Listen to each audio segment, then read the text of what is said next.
Welcome to the world of Q&Asa. It is precisely 9 o'clock here in the UK on a Thursday, which means it's Q&Asa time. So right on time, here we go, ready to start. I see loads of you already there, actually. Episode 13, Isla, Peter, Painful Discourse, Tony. That's loads for me. Anybody that I've missed, I do apologise. Replicants there as well. Joe is asking if there's any sign of Ace, which is me. That's my blessed nickname that I never use. Jordan's around as well. That counts as loads of people. Chronic was there right at the start. So thank you everyone that is already here. AU is about right. It's Q&Asa. It is Fallout in the background. Before we get into that though, word from our sponsor. It's Game on Daily. Platform, website, extraordinary place to go and look at all of the gaming things that will get more extraordinary over time. So it is, if you haven't seen this before, if you are actually new around here, it is mine and Gaz's website / platform that we are working to build. It is a news aggregation site, so you can get content from all over the world, all over the web, brought into one place for you to discuss and all the rest of it. There's much coming to it in terms of social media and functionality and all of that kind of stuff. But it is a work in progress. That's it. That's our sponsor. That's Game on Daily. Let's get on with the show. Tony is here celebrating that ordees have been purchased by the Sony. We'll talk about that a little bit later. Does it work with your Series X? I mean, I wouldn't want to browse anything on the Series X, but sure thing, Jordan, sure thing you can. It's got Edge on the Series X, right? Does anybody here actually use a browser on their console? While you're thinking about that and answering that one, let's go through how the show works. It's conversational.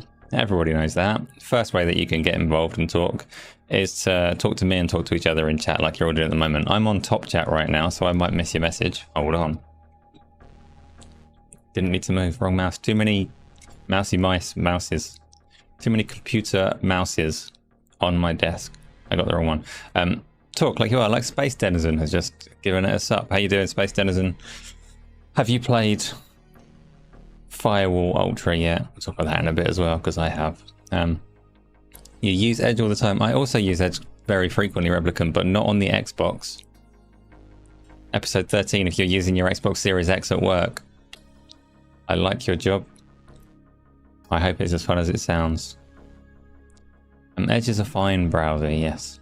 You have Space Denizen, please stick around. I'd like to hear your thoughts on it. I've only played it a very little bit, but we'll get to that. So first way that you can talk, give me words. I'll get distracted from whatever the topic is and just address whatever's going on in chat, because we have a nice little back and forth. It's conversational, it's good fun. Second way that you can get involved and talk is somewhere along the way as the show goes on. Island will stick up YouTube's nice formal Q&A box. You can stick any questions, jokes, anecdotes, just things that you would like to have addressed. If I've missed it in chat or it's like really, really important to you, stick it in there, and at the end of the show I will go through those one by one, which is not a promise that I will answer every single thing, but we'll at least have a look at them, right?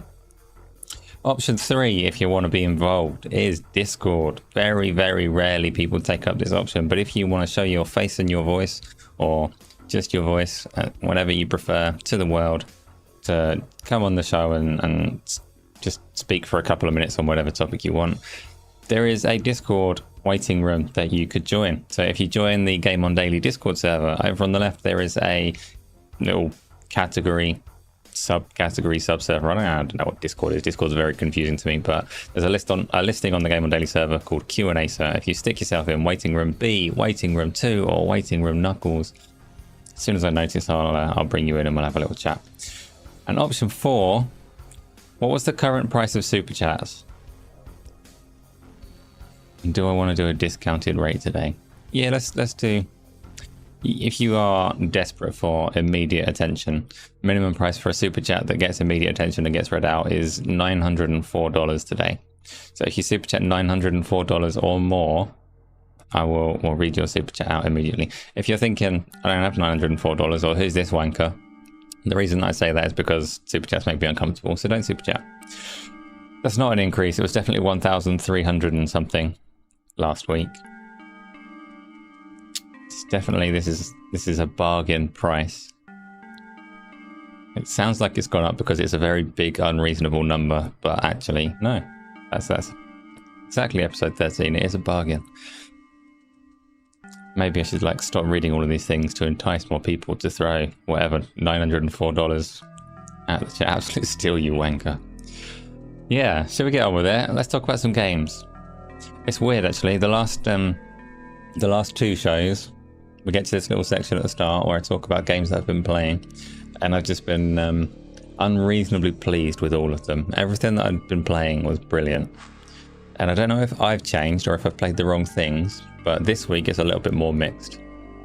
Tell me what you've been playing and I'm going to tell you what I've been playing.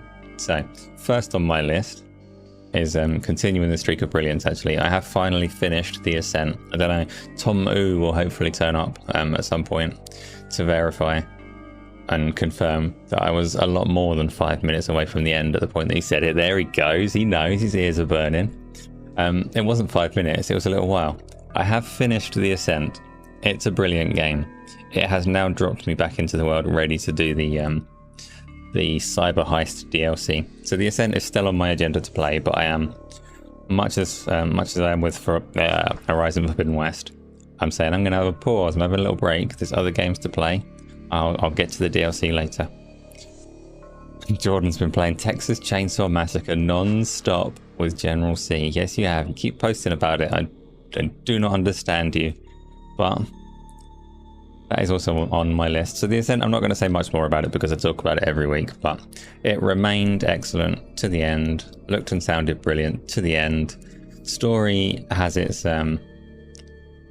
attempted big reveal / twist or whatever at the end and set up for its sequel, which didn't really hit very hard because it's not a game where, like, the story's competent, but you don't really give a shit, or at least I don't.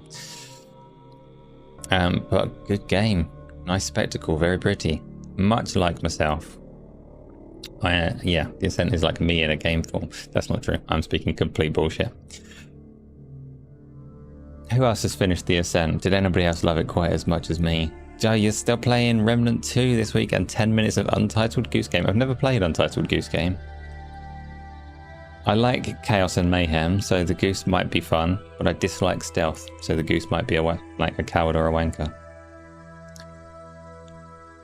Hard to say. Yes, Tom, the last 5 minutes ran pretty smooth, actually, pretty smooth. Tony, I've seen you've been playing Space Marine. How does that hold up? Are you doing that in preparation for the new one specifically, or are you already a Warhammer 40k fan? Space Marine's got like legendary status, and I don't know if it's warranted or not. Is it really, really good, Tony? Should I go and play it? I find the like both sets of Warhammer universes, it might even be the same one, I don't know. I find High Fantasy Warhammer and Warhammer 40k really, really daunting. Like, there's something about them, like, they're quite appealing. Both universes are quite appealing. It might be the same one, I know nothing about them. I think there's probably a whole load of depth and a whole load of like well thought out, well considered shit in there to explore. But it's intimidating. Like, these are big, these are long running, these are...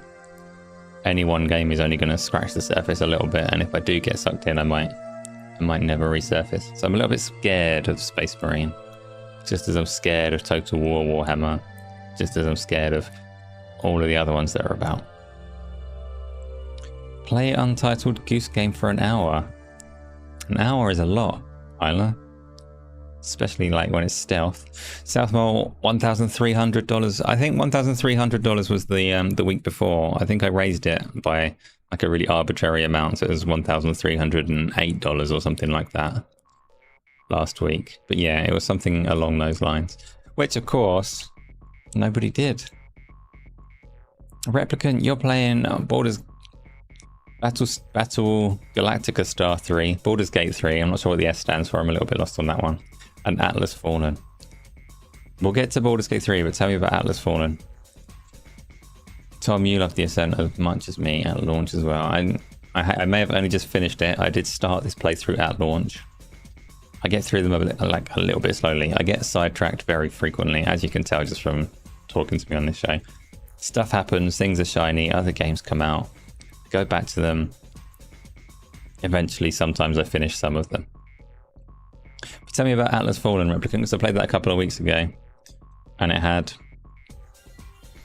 I'd say, How many decades did it, like, I'm not sure if 1 or 2 decades old it felt in terms of mechanics and concept. Has some really nice things about it.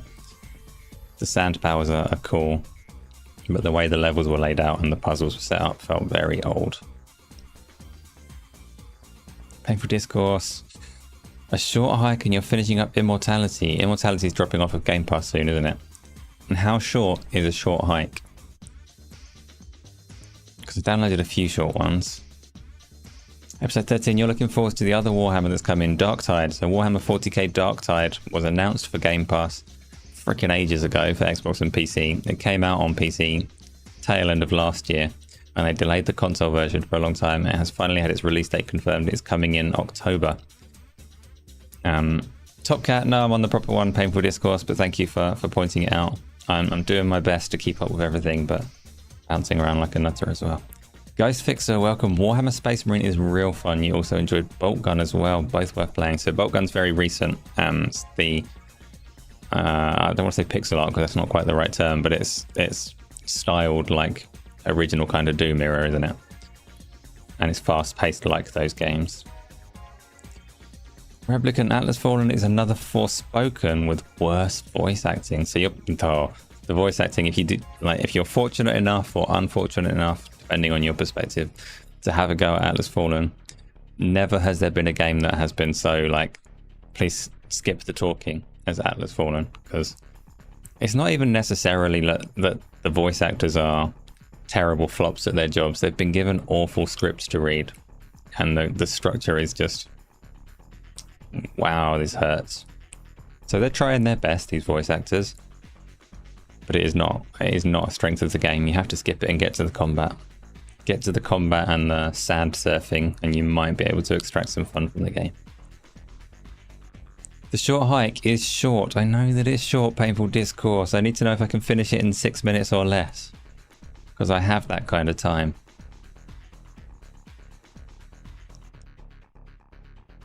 $16 or $32 yeah. So Warhammer Bolt Gun does look like a lot of fun, but one that I don't have the time for it. It released at a nice price as well. I'm going to bring that up as a trailer because I haven't got a trailer yet. I like a little trailer. Didn't test that these are actually going to work. Warhammer Bolt Gun. Oh, let's bring up. Is that fair? He won't mind. Here is some Warhammer Bolt Gun footage in the background. It's taken straight from ACG, who I will mention again a little bit later when it gets to Immortals of Aveum, because his review for that is exceptionally good and on point and accurate. 1.5 to 2 hours for a short hike. Maybe for the climax there's a little bit more side content. Words are so hard. Sure. Okay. Should have done Darktide. Would have made a lot of sense as a trailer. So did any of you play Warhammer Vermintide or Warhammer 2 Vermintide? Warhammer Vermintide 2. I can't remember where the 2 sits in the name, but that was set in the high fantasy part of Warhammer, and it was a 4-player co-op, like Left 4 Dead style, looter, not shooter because you don't shoot very much, but looter whacker. And I ask because Warhammer Darktide that's coming out in October is the 40k version of it. A lot of very close similarities between that and Vermintide. So I want to know who's planning to play that, who played the previous one, what you think of them. Painful Discourse, you played Vermintide just a bit. You need people for it. Yeah, that makes sense. Makes them a good fit for Game Pass, right? Maybe. That's enough of that one. I don't want to watch his whole review. That would be rude. Replicant, you played a lot of Warhammer Darktide on the PC. Did you like it? Because that came out and it got slated a little bit as being, like, not really ready for launch. I played it insofar as at the very start you're in like a sewer or something, and I went forwards through a sewer pipe and then recorded a background for this show. That's as far as I got on Warhammer Darktide. Isla, you're playing Animal Crossing and Emblem's Fire Emblem. Fire Emblem on the 3DS. And that's not all you played. You said there was something else that you played that was unusual. I can't remember what it was. And you've downloaded another demo. Where did you get a demo from? What have you downloaded? Demos are rare. Replicant, you enjoyed it, but the content was like, as in, not that many levels to explore. The settings. Is the settings the name of a game, or is that how far you've got into a game? Warhammer Dark Tide has a lot more content now. Good. I guess when it comes to Game Pass, it could be worth a try, but October's busy, isn't it? October's busy. Painful Discourse, you took a day off for Armored Core tomorrow, but you still have to do some stuff at home for work. So what platform are you getting Armored Core for? And are you doing digital download? Or are you waiting for it in the post? It's a village builder based on Lemmings called Settings. I think I might have seen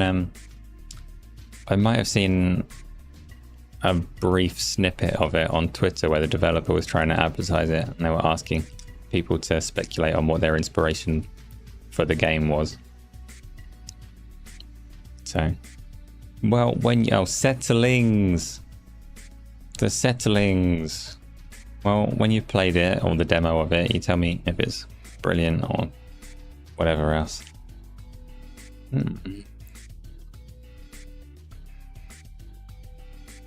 Hey, you found out about it from gross influencers. Never listen to influencers. Any of them. Can't be trusted. Probably, especially me. I definitely can't be trusted because I'm too enthusiastic. I like too many things. There's so many games that I adore, and you should never trust me because they're probably all terrible. I just love playing these games. Yes, I know that's what an influencer is. Just a person that exerts influence. You're literally downloading a demo of a game because of this person, therefore influencer. I'm not saying they're necessarily a disgusting one that takes free things and shills for money and all the rest of it. I have posh drinking vessels. Well, you call them drinking vessels, so who's the posh one, episode 13? I have a cup with coffee in it. His opinion is nothing to sneeze at. Whose opinion? I don't know. Yeah, I'm a mug. That's fair. I am a mug. I can't argue with that. So there's two of the things that I've been playing. Let's catch, while Space Denizen is still here, I want to talk about... You don't just be sorry for calling me a mug. I want to talk about Firewall Ultra. And I know it's virtual reality. It's not everyone's favourite, but Firewall Ultra is significant because it is a Sony published game on PlayStation VR 2, which makes it like potentially one that should be making some ripples in the little VR space. And I played it today and was grossly disappointed. So I really want to know what Space Denizen has to say about it. I'm going to play Firewall Ultra some more. Let me bring up a trailer for it. And it has some qualities going for it. But it has some things that I can't understand what they're playing at. Can't understand why they would do this. Here's a launch trailer from 2 days ago. Let's play that. There's lots of shooting games in virtual reality, and there are certain things about it that are just like, you could intuit how a shooting game in virtual reality is supposed to play, because it plays as if you're just a person in virtual reality. So if you want to aim a gun, you point the gun at something and you pull the trigger. If you want to throw a grenade, you throw the grenade. You pull the pin from the grenade, you grip it, and then you throw it, because that's a natural interaction, and virtual reality thrives on natural interactions. But Firewall Ultra seems insistent on trying to innovate in the wrong ways, and it's quite upsetting for me to play it. So in Firewall Ultra, you don't reload a gun by popping the magazine out and putting a new one in and like pulling the barrel. You just press X like you would in a video game. You don't open the door by pushing it with your hands. You press the grip on the left button to open it. You get a knife in your hand, and you don't go and run at your enemies and stab them like viscerally as hard as you can. You press right trigger to quick stab, and it goes the right trigger. It makes no sense. What were they playing at? Tell me I'm wrong, Space Denizen. Tell me this game all of these features make sense. Oh my goodness, you throw a grenade, you select it from a menu so that it's in your hand, which is a bad start. You shouldn't be picking up grenades from a menu, you should be grabbing them from your belt, but you don't. You use a menu that uses eye tracking.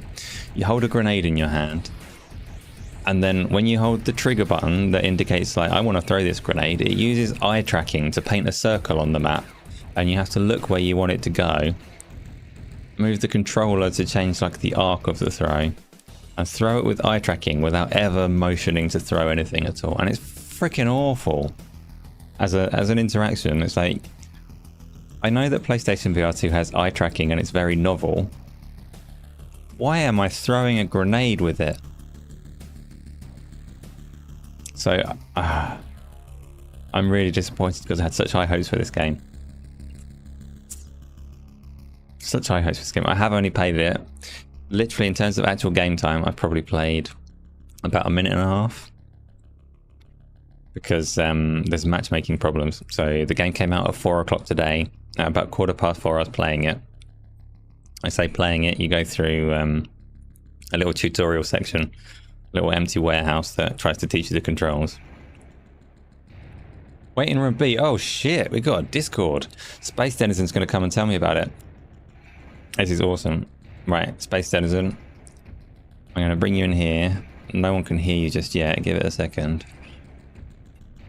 Let me see if I can remember how this works. Is it going to show me or is it going to show you? It's going to show you. So Space Denizen, you're on stream now. You're on Discord. Give me a little voice. Oh no, it's all gone wrong. I can't hear you if you're trying to talk right now. Discord, we'll come back to you. So if you can hear me, when you're ready to go on the stream again, just say something and I'll bring you in. Hopefully, we're going to hear in the very near future what Space Denizen thinks about these things that I'm saying about Firewall Ultra. It actually, it got off to the worst possible start, because when you start Firewall Ultra, it has a menu, like a really simple menu like you'd expect. It wants you to, I can't remember what it wants you to change. It's asking a very simple virtual reality based question, like a preference on something, but it's using eye tracking, and it's a big menu. So you've got this big like hexagon panel in front of you. And at the top, you can see that there's like a left and a right arrow. So one of the buttons that you've got is going to shift the option. It's going to cycle through them as you press it. But every time you try and read what you're supposed to press, the eye tracking says you're no longer looking at the button and the instruction disappears. So every time you look at the instruction, it disappears. And I was on this menu just going, look at interface design. Whose idea was this? You don't need to use eye tracking just because it's there, but they do. At the same time, it looks pretty nice, and that's it. That's what I've got for it in terms of like complimentary things to say. Obviously, my biggest hope for it is that because it is PlayStation published and like almost a flagship for the PlayStation VR 2, hopefully it will at least get like a vibrant community going. So it might be worth playing just because it might be popular. But I don't understand why they're trying to reinvent mechanics that are well established and working. Right, what I'm going to do, so I've still got, so Void Citizen, that Space Denizen is in Discord, I can see the mute flashing on and off. I still can't see anything lighting up though, so Space Denizen, again, just keep, hopefully when you do manage to voice, it'll caress my ear and I'll know that you're there and I won't miss it. But I'm going to go on to, does anybody else here have PlayStation VR 2 by the way? Or is that just me? And Space Denizen. I know VR's not popular among this audience as such, but I like it so much. Space Denizen, I don't know. There's every chance that there's a problem with me, except that Discord is not registering any input from you. So, but you do pretty much agree with it so far. How much have you managed to play? It's up to you if you keep trying on Discord. You are very welcome to come and talk about it. The other thing that Firewall does though is if you strip away the weird things that they've added, the eye tracking and stuff like that, the shooting kind of works okay if you don't use its eye tracking aimed down sights weirdness. but there are no game modes that force people to play it properly, as it were. Yes, I saw that you've hopped into the waiting room again. So just let me know if you want to come in. Painful discourse, you hate to break it to me. What always worked before, Peter? I'm reading. You love a book? Cat got inside the sofa, you love that book. Oh, very confusing. So Painful Discourse, you've got Xbox Series X version of Armored Core 6. What time is it playable? I like, obviously I want to play Armored Core 6, but I'm at that point in the year and in my life where I can't buy every single thing that looks sparkly and fun. So I'll get there soon. I will. And usually I buckle and break and just buy it anyway. To hell with the consequences, but... Sony, you're going to forever hate PlayStation if Ordees only makes exclusive headsets. They've already confirmed that is not what they are doing, so you'll be okay. They're going to keep making them everywhere. We'll talk about them a little bit later. Painful Discourse, I'm the only one that's got PlayStation VR 2 in the UK. That's not strictly true, but even if it was, I would take it. I've been playing Gran Turismo some more this week as well, and it's genuinely really, really good. I've got PC racing sims, but they're just that little bit more clunky. They're better in some ways. You can get crisper visuals on the PC, you can mod them, you can do cool stuff. But Gran Turismo on the PlayStation, despite being a shit game, works so well in VR. So quick to just get into stuff and do it, and it all just works every time. No, oh no, my head's outside the car kind of issues you might get on PC. No, sitting there for a minute and a half while Project Cars loads the next track. It's just a thing that works.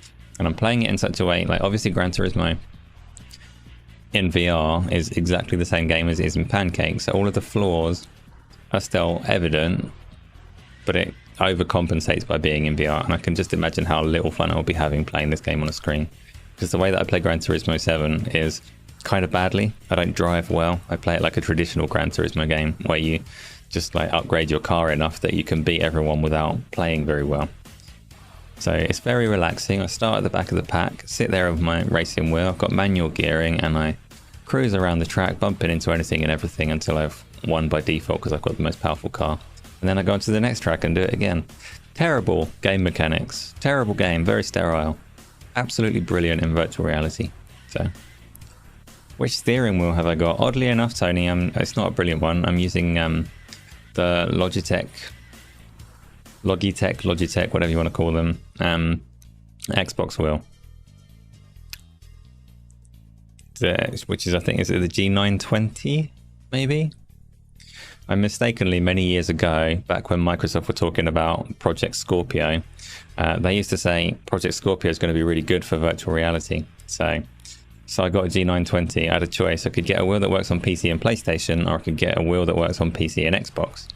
And back in those days, Forza was much better than Gran Turismo, so obviously I got the one that works on Xbox and PC. And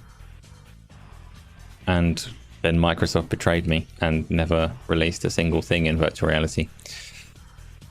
Not even on the PC side of it. But I have a converter adapter thing that allows it to work on the PlayStation 5, and it does work perfectly on the PlayStation 5, so I'm very happy with that. Who needs brakes when you can use barriers and other cars to slow you down? To be fair, I drive moderately properly. I would say I just... I drive like a pedestrian on a race course, if that makes sense. Not like walking around on foot, but I'm the Sunday driver who's just pooling along down the race course, taking it nice and easy and still winning because everybody else is a bit slower than I am. I'll probably stream some of that at some point so you can see exactly what I mean, because I am exaggerating a bit. I do drive like a little bit fast, but definitely not like racing standard or someone that knows the course standard. And I have the entirety of the HUD is disabled, because who wants a HUD? You're playing in VR. It doesn't make sense to have a HUD. Will I be playing Forza with a wheel when it comes out? No, Tom. No, I won't be playing Forza. If I were to play Forza, I would use the wheel. But my racing seat and wheel, they're not even facing a TV. Like, who plays racing games on a TV. Not me. Not me, that's who. If, by some miracle, Microsoft say Forza Motorsport 8 and Forza Horizon 5 for that matter, and 4, maybe even 3 and 2, if they say those are going to support VR, I'll live in them. Forza Horizon in particular, I would live in that game for 1,000 years. But racing games just don't work on a screen really anymore. More so than perhaps any other genre. Like I can be a bit of a twat and say that I don't want to play like big games like Skyrim or even Starfield. I can say, oh, I don't want to play those in Pancake, and I would be lying. I would play those games quite happily in Pancake, but not a racing game. They just don't work.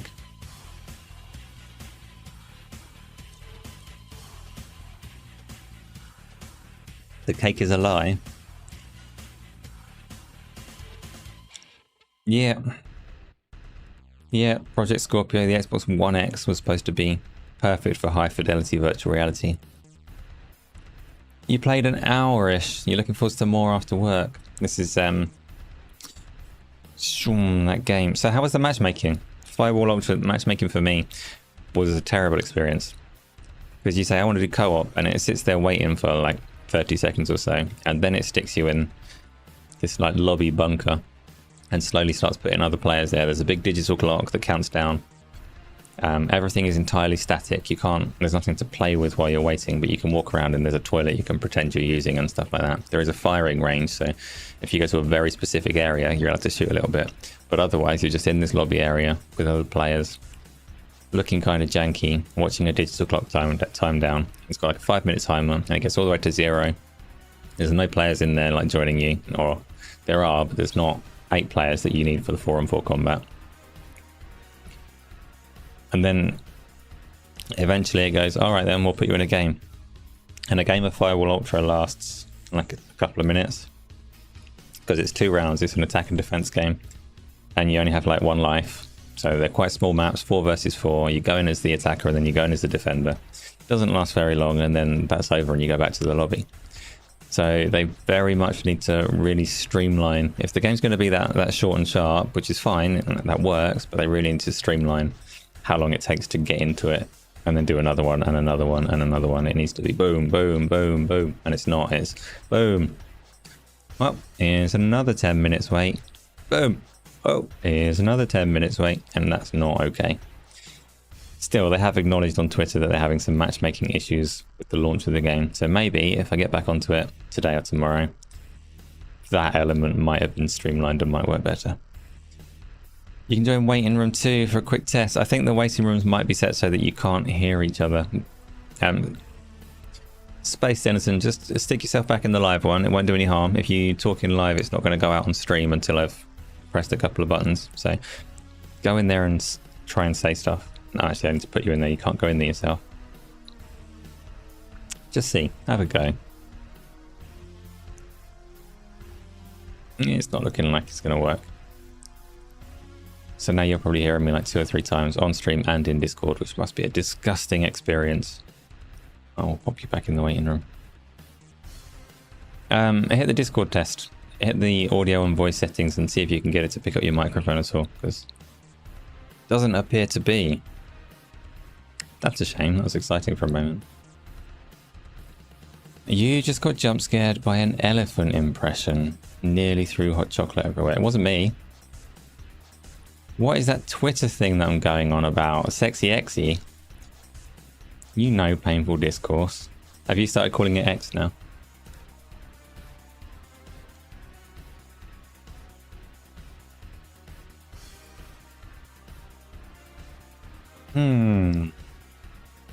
Your mum did an elephant impression with the express purpose of jump scaring you, or does she just feel like it was time to elephant? More games to talk about. There's loads to talk about today, so I need to get a move on, right? Right? No one wants to be here for more than, I don't know, a couple of minutes. Let's talk about Texas Chain Saw Massacre. Who's played Texas Chain Saw Massacre? Who's still playing Texas Chain Saw Massacre? Why are you still playing Texas Chain Saw Massacre? Those are my questions. It was not so good. It was awful. I had the worst time.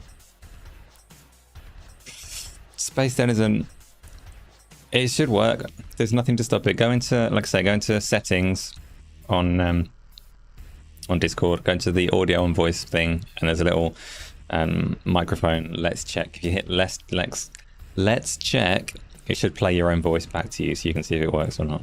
Replicant, you missed Sunday. Did I not enjoy Texas Chain Saw Massacre? I hated it so much. I hated it so much.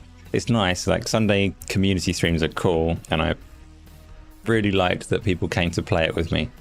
But the game itself,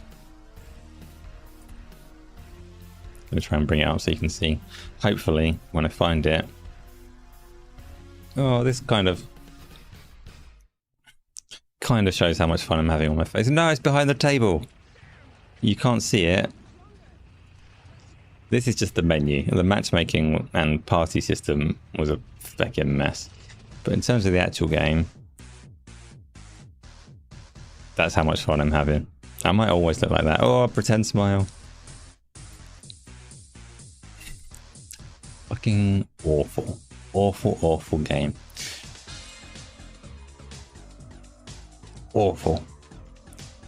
I don't know what else to say about that one. So no, we can go into some detail there because there are people that play it. Jordan plays it a lot. Hang about. I can see episode 13 in there. You're in Knuckles. Episode 13. Are you coming to talk, or are you trying to help out with the audio stuff? Pazza, welcome. You've not even tried it, but you did watch my stream. You can see how much fun I was having, right? Texas has had over 1 million players. Yeah, it's on Game Pass and people are talking about it and they can play it for free. So that makes a lot of sense. But Halo Infinite is great recently. I do intend to re-download Halo Infinite and give it a try. Episode 13 then. I'm going to bring you in here and we'll see if we can hear your voice. Welcome. And that's not working. That surprises me. You're joining from the Xbox. Oh no, there's a voice. I'm afraid I'm gonna put you on stream. No, I'm on Xbox Series X. This is episode 13 on Xbox Series X. You are now. Yeah. Hopefully, audio going through to everybody. I'm gonna stop this OST for a minute to make sure they can hear you clearly. Don't be shy. Don't be shy. They love you. People tell them you love him. Quick. I know that you just joined to try and help out and make sure that all of this is working, but tell me. There is a massive delay on my side. Are you listening through Discord or are you listening through the stream? Oh, this is going to get really awkward. When you get this message in 2027, say anything about any of the topics that we're talking about. I can't hear you through Discord. You can't hear me through Discord. But my Discord's lighting up. It's making noises, bloody Xbox. And this is probably why my shows don't do the live Discord thing, but I still think it's worth it when it works. Right, episode 13. I'm gonna end this. Your voice did come through though, and I appreciate you at least confirming that much. So I'm gonna stick you in. I sound like a farmer, so I can't hear you via Discord, which is frustrating. Yeah, farming's good. We need farmers. I popped him back out for the time being. I don't know why you can't hear me on Discord, but I like that you came in and let everyone hear your voice for a little bit. Very brave. Not many people are brave enough to do that. And now I've lost my OBS chat. It did work with Isla. Yeah, Discord works. I don't know what went wrong there. Episode 13 has disconnected. That's fine. You can do Isla Science. I don't mind. I'm not sure what's going on with Space Denizen. He's still in the waiting room trying to get things working. You were sweating. That's okay. That's part of the show. I also sweat. Why do you keep saying I'm not a god? There's no need to be mean about it. Painful discourse. Jordan, you love me and you love Texas Chain Saw Massacre. I want you to tell me where the fun is. I want you to help me understand. Because I hated it. I hated playing as the survivors. I will clarify, I didn't really understand the mechanics too well. You can correct me if I'm wrong, Jordan. I think when you're a survivor, when you're a survivor, if you stay still in certain locations, or if it's like a bit shadowy or you're in the grass or stuff, I think you literally go invisible. If you're standing in like the shrubbery, I don't think the enemy team can see you. If your character was dressed in bright orange and you're standing in some green bushes, you're not going to stand out anymore because it literally makes you invisible to them unless they get to a real close proximity. So I think what it's shooting for is it's allowing you to play the game as if you had PlayStation grass powers. You do go invisible. I'm sure you go invisible because there was a bit right near the start of my one. I'm going to see if I can find it. Where I was ducking around a stupid pillar and for some reason not getting seen when I deserved to get seen. And I swear when I was hunting people, they just appear if you get close. Like, you don't see them unless you've passed certain criteria. Luap, thank you for coming by. I will have fun because I am not playing Texas Chain Saw Massacre. You wanted to talk about Texas Chain Saw Massacre. Episode 13, like, I don't know what to tell you about the Discord chat. You're welcome to try again. I would like to hear. Did I read Luap's other? No, I'm trying. What's that italic-y name? Zoe, you're in there. Oh dear. Good to know though. Good to know. It is a conversational show. You're welcome to contribute. I happen to be in the same hotel. What a coincidence. Luap, you wanted to give me a shout out. Cool. Well, you've done it and I appreciate it. Thank you very much. Quicksilver. Wait a minute. Oh, I've lost track of everything. Bloody Zoe. Ban the sex chat bot? Yes, good plan. Sorry, no.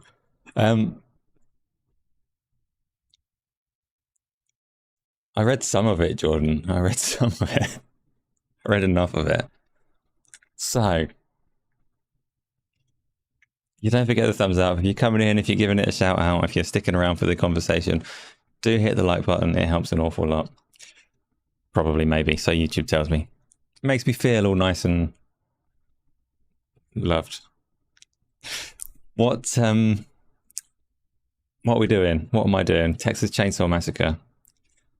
So I played the family, the first like several games, and I hated it. I hated every moment of it. Not because of the tension. I don't care about the tension in it. I'm not a fan of stealth games. This is not a secret. And it very much plays like a stealth game. But then at the end I had a couple of games as the bad guys as well as the family trying to do the killing. And saw how awkward it is from their perspective as well. Nothing about that game seems remotely fun to me from whichever angle you're playing it, and I do not understand the appeal. So I want someone to educate me. Tell me how it works and why it's fun. When I was playing as the family, I played as some old guy called Cook, and if you get close to one of the family people, he's got like a broken pointy stick. And you hit it about 3 times, and then he starts playing this like I'm frustrated loop animation going, so you can't hit him anymore. But you hit him, and I stab someone in the back like 5 times, and if they get to one of the like little cat flaps or cracks in the wall or anything like that, or a well that they can jump down, if they get to one of them before they're dead, then they press X and they disappear and you can't follow them. And I assume that what you're supposed to do in that scenario is work with the other people in the family and try and cut them off and read where they're going and be there to greet them. But that's not really how it played out. And I just had an awful time. I don't understand why that game is good. It feels bad to play. Like, in your hands, it feels bad to play. It sucks. Berserker, you're a big fan of Dead by Daylight. So this is similar but different enough, and they've done a great job. What is different? What does Dead by Daylight do differently? Which one is better? The problem with these games is that you need to really play around with things to get a good grasp on it. I hadn't a grasp on it. Like I say, I don't even understand the extent that the stealth mechanics work, when it makes you invisible and when it doesn't. Baldur's Gate 3, we'll talk about that in a little bit, Isla. That was a good moment, yes. Nothing came through from Peter. Oh no. Try again, Peter, whatever it was. Oh, you messed up a Q&A thing. Yes, questions are there to receive. So, that was my take on Texas Chain Saw Massacre. I'm not sure, I might be missing things, but I don't think many of you are telling me what you've been playing, and that's an important detail, because I already know what I've been playing. I don't care about those as much. I want to know what you've been playing. But let's do my next one, the one that I played yesterday, because I played loads of stuff, like relatively new stuff, that makes it worth kind of touching on and going over. Yesterday, I played Immortals of Aveum. The stream went a little bit wrong, which means it was destined that more people than usual would see it. And Lord Addict finished the Addict show on ILP and forwarded a load of people over to see my disaster stream. But little do they realize, I think the part that they caught, the game was mostly working. Immortals of Aveum, though, so this is when I mentioned earlier that ACG's reviews are really good. I watched ACG's review of Immortals of Aveum, and I couldn't, like, I was quite taken aback by how similar it was to my own perspective of the game. I nailed my feelings on that game very, very effectively. It has some elements of it are really competent and even quite impressive. It looks nice mostly, but it has this weird this missing quality. It's missing quality that reminds me of the Order 1866 or 1886, whatever it was called, where everything around you is too static. ACG is a great reviewer. I'm trying to find my gameplay while I talk, so my words might not make much sense while I'm talking Immortals of Aveum, but I want to find a particular guy in the stream that kind of summed up what was bad about it. It's not there when I'm shooting that person in the head. It's not there. It's not the stupid children. So it's got Curse of many games. There are a lot of games that try and give you additional exposition and try and flesh out the world by leaving notes around. And in some games, they're quite competent. They do quite a good job of letting the more keen player, the more like the ones that don't want to blast through and just shoot stuff, the ones that actually want to take in the world and understand what's going on, which isn't for everybody, and that's fair enough. But some of them do a really good job of telling you stuff that adds a lot of depth to the game that you're playing. This one, no. The every little bit of writing you find is just like drivel that you don't want to read. So that's a shame. But you've also got, I'm almost there. I think it's just coming up, so I'm going to bring this up. You've also got issues where city's all dense and it looks quite pretty. It performs really well. They put a lot of effort into certain areas. But then while you're playing, you find this guy. And he doesn't look at you. He doesn't make eye contact. He's just sitting there, looking forwards, blinking occasionally. And then you jump on the table and he's still just staring forwards, blinking a little bit. And then you try and kick him in the face. And then you shoot him with magic. And there's nothing to it. And he's like the epitome of the game for me, this guy. Because this is the feeling. If you do anything that's like slightly off what they intended for you to do, they're just window dressing. It's not a big world. You're not supposed to do this, so they just ignore you. And it's like, this is a relatively new studio who have chosen certain things that they want to focus on, and the combat in the game is quite neat. So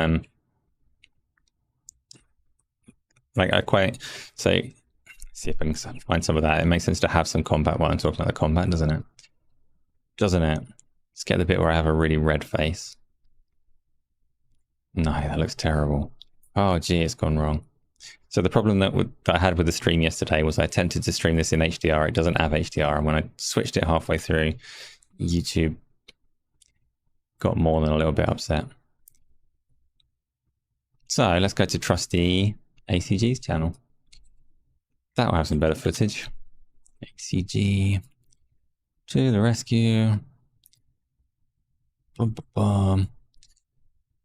So it's a magical first-person shooter, except essentially it plays like a first-person shooter with guns, and they just swap out the animations. So instead of pulling a trigger, you just wave your hand and you shoot magic bullets instead of kinetic bullets. but it plays very much like any other first-person shooter, even insofar as your magic has a reload button. So you press X to reload your magic after you've shot a certain amount. Here we go. We've got some combat courtesy of ACG's review, which you should definitely watch if you're interested in the game, because it covers it very well. Illegal Dad, I see you there. Thank you for coming in and saying hi. Saw something from you yesterday and I've forgotten it, but I appreciate that. You have a headset, but last time you couldn't hear me, so you could only hear via the YouTube stream, so it was a nightmare. Yeah, Discord's been a bit funny today. Hi, my name's Tony. I'm currently in the hotel, the Hilton Hotel thing. Okay. That's not actually Tony though, that was Jordan. You can't fool me. Tony would say something very similar. Everyone who is a badger, don't forget to redeem the selfie pic on my VR treadmill, nude and proud. Yeah, if you do sign up for the membership on this channel, so I'm very reluctant to receive super chats. I don't like, they make me uncomfortable, but I'm very grateful for those of you that have done the £3 a month badger membership thing. I can handle that. That doesn't make me so uncomfortable. So again, very optional. You definitely don't have to do it, but you do get a fancy badge if you do. Where are these messages? What messages? Reloading magic straight after shooting every man's dream. Yes, Tom. I'm just gonna yes that and nod. Either you used to be a theatre kid, you're not scared of an audience. Well, good. Somewhere there's a clip of you eating soup on stream and dropping it in the soup. That is also true. So we did, we streamed a lot of Wasteland 3, and many things happened. Many foods were dropped in many places. You think that I'm lagging as the chat is too fast because I'm so popular as 25 people. Yeah, I mean, I'm struggling to get out concise thoughts of my own without neglecting chat that's going on there. So I'll get better at that. Keep talking, make it harder for me. Difficulty increase like a Guitar Hero level or Beat Saber. Starfield hype levels. I don't even know what it is. Never heard of it. What's a Starfield? Some kind of game, or is it a book? 3 hours for Armored Core 6. Let's go. Is that when it unlocks, Tony? You challenged me to 1v1 you at the weekend, and I don't think I'm going to be able to because I do not have it. But I do like it. You tried to warn people I'm going to be too big. No, this is just me having a dopey day. Trying to keep up with everything and trying to come up with my own thoughts. Trying to remember what topics I set for today. I came ill-prepared, and you're all cool and doing all the talking and carrying it for me. How's Gaz doing at Gamescom? I haven't actually spoken to him since he's been there, but I've seen various things of him talking to different people and having a nice time, and I'm sure he's doing well. Sure he's doing well. What I don't know, he's due to get back on Saturday at like 7 o'clock. So if there is any hint of a delay, then he probably won't get back for Go Live. So a bit unsure of whether that one's happening or not. Tando, no, it's not like that. I've not played Starfield. Don't have a review copy. I don't do the free stuff. Isla, that's a fine idea, but no, I don't want to do that. Oh, Asheron's Core 6. Wow, love it. No, you're talking about Assetto Corsa and Assassin's Creed. Armored Core 6 PvP, great idea for next week. I actually think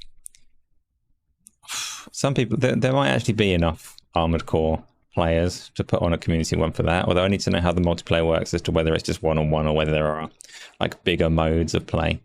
There's a game coming to Game Pass called Party Animals that I thought might work for community stream if it's out by Sunday. That's nice and simple and Game Passy that will let a lot of people get on with. Episode 13, Gaz is lovely. You enjoy his energy. I balance it out with my calm voice, views, and knowledge. I get people like seem to think that I try and put a leash on him and control him and stuff like that, but I really don't. I let him get away with all kinds of shit that I probably shouldn't, right? Right? Yeah. Does it have crossplay? I don't think Armored Core has crossplay. And it has 3v3 PvP. Yeah, 2 people have to be on my team. Joke's on them. Take the compliment. Hang about. It's going too fast. I don't remember the compliment. Say it again. Really loudly and boldly. Tony, you're out of work, clocked out, clocked out and clock out for Armored Core 6. Let's go. I'm going to assume you've got one of those accessibility controllers. Otherwise, I don't really see how that's going to help you play. But if it works, it works. What's next? So that's Immortals of Aveum. It has some nice set pieces. The magic combat is pretty fun. Everything feels fairly confined and linear so far. And it has this weird static quality to the world where people ignore you and your magic is not destructive enough. You can't set fire to shit. I wanted to set fire to everything and you can't set fire to anything. But it is a nice little showcase for Unreal Engine 5. Probably would be well worth doing some kind of analysis on the console versions, but the game costs 70 monies, so I am not buying 2 additional copies of it on top of the subscription version that I've got for the sake of comparing things, which is the other downside of the game that I can't ignore when I talk about how good or bad it is. Like, for the limitations that it's got, being a new studio, maybe a small studio, I said yesterday I could probably forgive them for the things that aren't perfect. I could forgive them for that weird NPC that doesn't interact with me, if not for the fact that they've got the most premium price point that games launch with. If you're going to give me a game for 70 monies, it has, like, it gets no leniency, I'm afraid. No forgiveness for the things that aren't perfect. You have to charge less, because that's a lot of money. Illegal Dad, you're finding it tough to play games because you keep thinking about Starfield. I saw someone else, I think Mav said that on Twitter as well. So caught up in hype for Starfield that you can't enjoy other things at the moment. I'm not there. Starfield, like, I'm refusing to get that engaged with it because it's going to be a really, really long game that I play for a really, really long time. So even when it comes out, I'm going to play other things because I have to. It's not practical to go all in on Starfield and forget the world, because then I won't be seen for a decade. So for me, I'm all right. Plus the other game that I've been playing, last one on my list of games I've been playing, Baldur's Gate 3, is also brilliant. You can't switch between games. So Illegal Dead, there's a reason that I only just finished The Ascent. There's a reason that I only just finished for Horizon Forbidden West. There's a reason that I'm going to be playing Starfield for a decade alongside Baldur's Gate 3. If I ever get Red Dead Redemption 2 working, I'm going to play that as well. It's very sensible to try and limit the number of big projects that I play, because otherwise I just do not get through them. But I don't know, I've kind of given up trying to limit myself. Now I'm just like, yeah, fuck it, I can play 100 games at once. What could go wrong? And we'll see. We'll see what goes wrong. Baldur's Gate 3 was hilarious. You loved that stream. So our Baldur's Gate 3 stream, we're going to be doing that again tomorrow, as far as I know. Is that right, Isla? I hope so. At the moment, it's Fridays and Tuesdays, and that will probably switch about a bit over time. But our Baldur's Gate 3 stream, I play it with Isla, whose voice is on stream, and with my wife, who is secret, that you can't perceive properly, but her character's there. And we are playing really, really, like, badly in a way that's hilarious to me. Constantly backs against the wall, just barely surviving every single encounter. Barely surviving.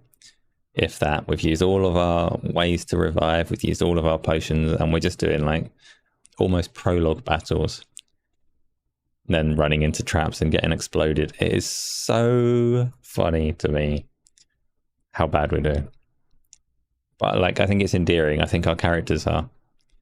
At the end of it, when they eventually, like, conquer the world or achieve whatever you can achieve in Baldur's Gate, or even if they just, like, completely die, never to be recovered, it's going to be the most epic journey to go from this point where streaming it on, where are we now? It's Thursday now, so streaming it on Tuesday, we had a point where my character had walked into, in fact I can find this quite easily because I put it on the Twitter as a tiny clip, where my character had walked into a room that was somewhat trapped, and we had to figure out a way to recover the corpse before we could continue the game. So most of the stream on Tuesday, I was dead for, and we were just trying to figure out a way to salvage the situation. But salvage it we did. We've always salvaged everything so far. The game continues with our backs against the wall, and the next death definitely imminent. The next catastrophe is always just around the corner, punctuated by, like, funny interactions with the NPCs and stuff, because it is a really good game.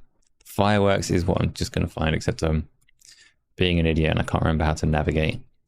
How does the internet work? Here we go. This is a crap potato quality because it's just coming from Twitter, but go back to the start. Go back to the start. Spoilers, that's how it ends. I get very exploded. Just casually walking along. At this point, we're... don't buffer. What shit's that? At this point, we're following instructions. We're trying to find a chap called Withers who can help alleviate some of our problems because he has the power to revive you when you do screw up. So we've gone all this way to try and find a way to not die quite as much as we're dying. Fucking Twitter, it should be working. And then on the way to find a solution to death, I've never tried to watch my own content on Twitter before. It just doesn't work, does it? Yeah, it was somewhat trapped, but it's broken, so we don't get to find out. Oh, it's moving. This is the worst. Right. Fuck that. Stupid Twitter. Now it works.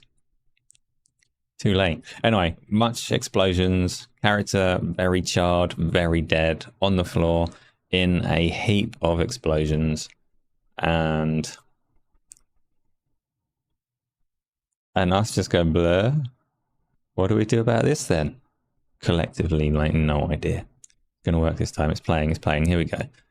This level of explosions. My character is in the middle. Buffer. Fuck you. Someone get Elon Musk on the phone. I've got quite a lot I should probably say to him. Baldur's Gate 3 is bigger than Divinity Original Sin 2 map-wise. I don't know how big the map is. Episode 13. No, I don't work in tech. Whoever said that? How dare they? I am regular computer buffoon with fancy drinking vessels. I suspect the Baldur's Gate 3 is bigger than Divinity Original Sin 2 by quite a margin. It's been in development for a very long time. It has a bigger budget and a lot going on, but I don't know for certain in terms of world size and length of game. Dennis, welcome again. Good evening. All that porn that I'm downloading. See, I'm not, but see, my family aren't on the same connection as me. So fancy is my streaming setup. So dedicated am I to streaming well that this PC is on its own connection with nothing else on it. So my family can't even disrupt it if they try. Chef and a little rat, that works. Painful discourse, it was very funny here today that Baldur's Gate 3 will hit this year on Xbox though. Yes, so that went the way that people were hoping that it would go. So for those that don't know, Baldur's Gate 3 came out on PC earlier in August, but its release date on PlayStation was September the 6th, and it was delayed. I'm not going to say indefinitely, it's not quite the right word, but delayed without any specific release date because they couldn't get split screen to work on Xbox Series S, which was fine. So there's not enough memory on the Xbox Series S to run the game in split screen because of the way that it's essentially when you play it split screen, it runs it as a local server, and it takes quite a bit of memory, particularly as the game goes on and as the characters split up and do more things in the world. So it was just using more memory than that console had. And their plan at the time was, because Microsoft do not let you release different feature sets between Series S and Series X, they just had to delay the game until they could get it working on S. They have since, they bumped into Phil Spencer at Gamescom by accident. They offered him a schnitzel and negotiated, and now they're allowed to release the game without split screen on the Xbox Series S. So going against the typical policy that Microsoft have in place, they're making a special exemption that I assume only applies to Baldur's Gate 3 because of the weight of Baldur's Gate 3, because of the success of Baldur's Gate 3. It is now going to come out this year on the Xbox, and it's going to be missing split screen on the Series S, which is like ideal outcome, right? Obviously the ideal outcome is everything just works perfectly and Series S gets it as well, but if they can't get it working, it didn't suit anybody to have the game not released on Xbox. So common sense resolution. Hang about. We're talking about what's worse, no split screen on Series S or no Bluetooth on the PlayStation Portal. Do you know, wait, Baz, who's definitely getting a PlayStation Portal? Who's definitely getting a PlayStation Portal? We're whizzing ahead now because this was a topic in a little bit, but we might as well do it. We might as well bump that up in the queue. We'll still, like, I don't need to talk about games anymore, do I? So Sony, this wasn't due to be the next topic, but it can be. Sony have announced a little bit of hardware in parallel with Gamescom. So Sony aren't at Gamescom in any way whatsoever, but they did choose this opportunity to reveal some new hardware. Some bits all of it we already knew about, but they've given things names and given us some new details and specifications on them. The big one, the main one for other people, not so much for me, is PlayStation Portal. Wait, Replicant, this sets a precedent. Does it set a precedent? So that's a question, actually, that we should probably just tickle a little bit, because I don't know the answer. So, on the Baldur's Gate 3, on the split screen thing, we'll get back to PlayStation Portal in a minute, so if you want to talk about that, then just hold those thoughts. Baldur's Gate 3's split screen precedent. Do we think that that's going to be available to other publishers? Do we think that other publishers are going to start pressuring Microsoft now to be able to drop features from the Series S if they're having a hard time? Or do we think it's very much a one-off? Baz, hold that as well, because I didn't know that was a price. I'm very curious. Replicant, you think that others are going to start pressuring them to let them drop features, but do you think that Microsoft are going to budge at all, that they're going to let them? Because Baldur's Gate 3 is like one of the highest rated games ever, and very commercially successful, and it's missing from Xbox was like causing a lot of noise and a lot of pressure. So they had a lot of weight to negotiate with that other publishers and developers won't have.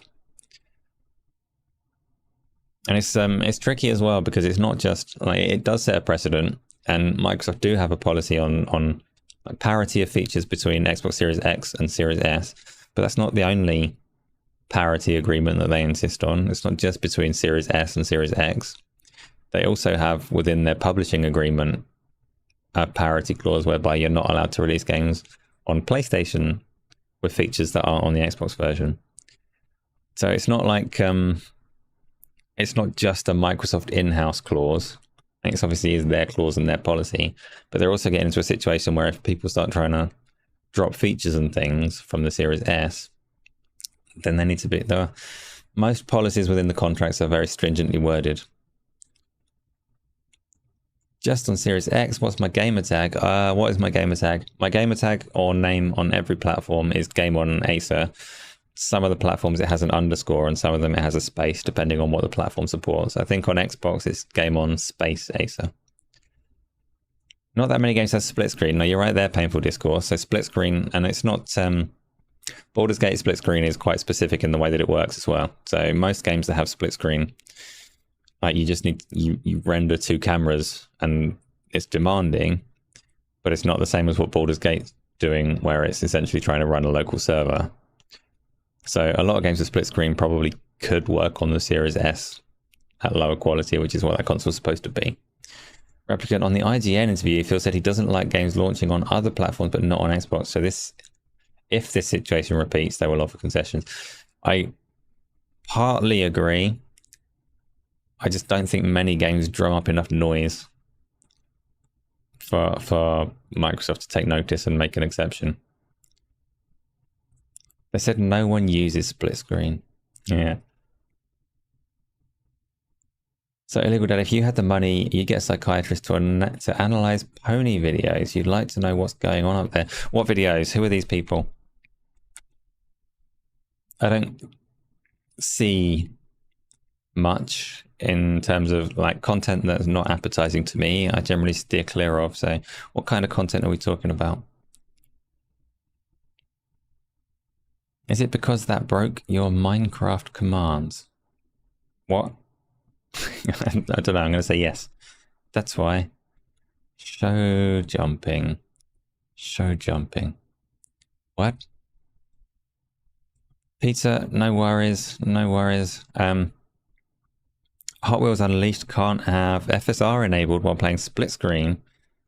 When you said that years ago, you knew that was going to be an issue. What? What are you talking about, Tony? I didn't like what? Are you talking about the Xbox version? Hot Wheels Unleashed can't have FSR enabled while playing split screen. Why would that be? So FSR is like a spatially aware, temporally aware otherwise quite simple upscale.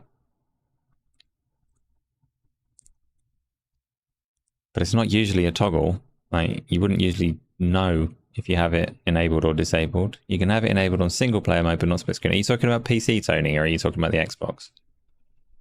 Dreamcast Guy, Reforged, Lucas, MVG, and Jada. I know some of the names. I don't watch, and not a single person there. I watched any of their content. So I'm okay. I'm immune. Was there ever an OST? Thank you. I silenced the OST when Space Denizen was trying to get onto Discord, and I completely forgot about it. Has to be PC. No, Tony's saying it's Xbox Series X. But Tony, is this a toggle? Are you saying that on Hot Wheels Unleashed you can choose whether you play with FSR or not? Or are you saying you've seen some insight that tells you it's disabled for split screen?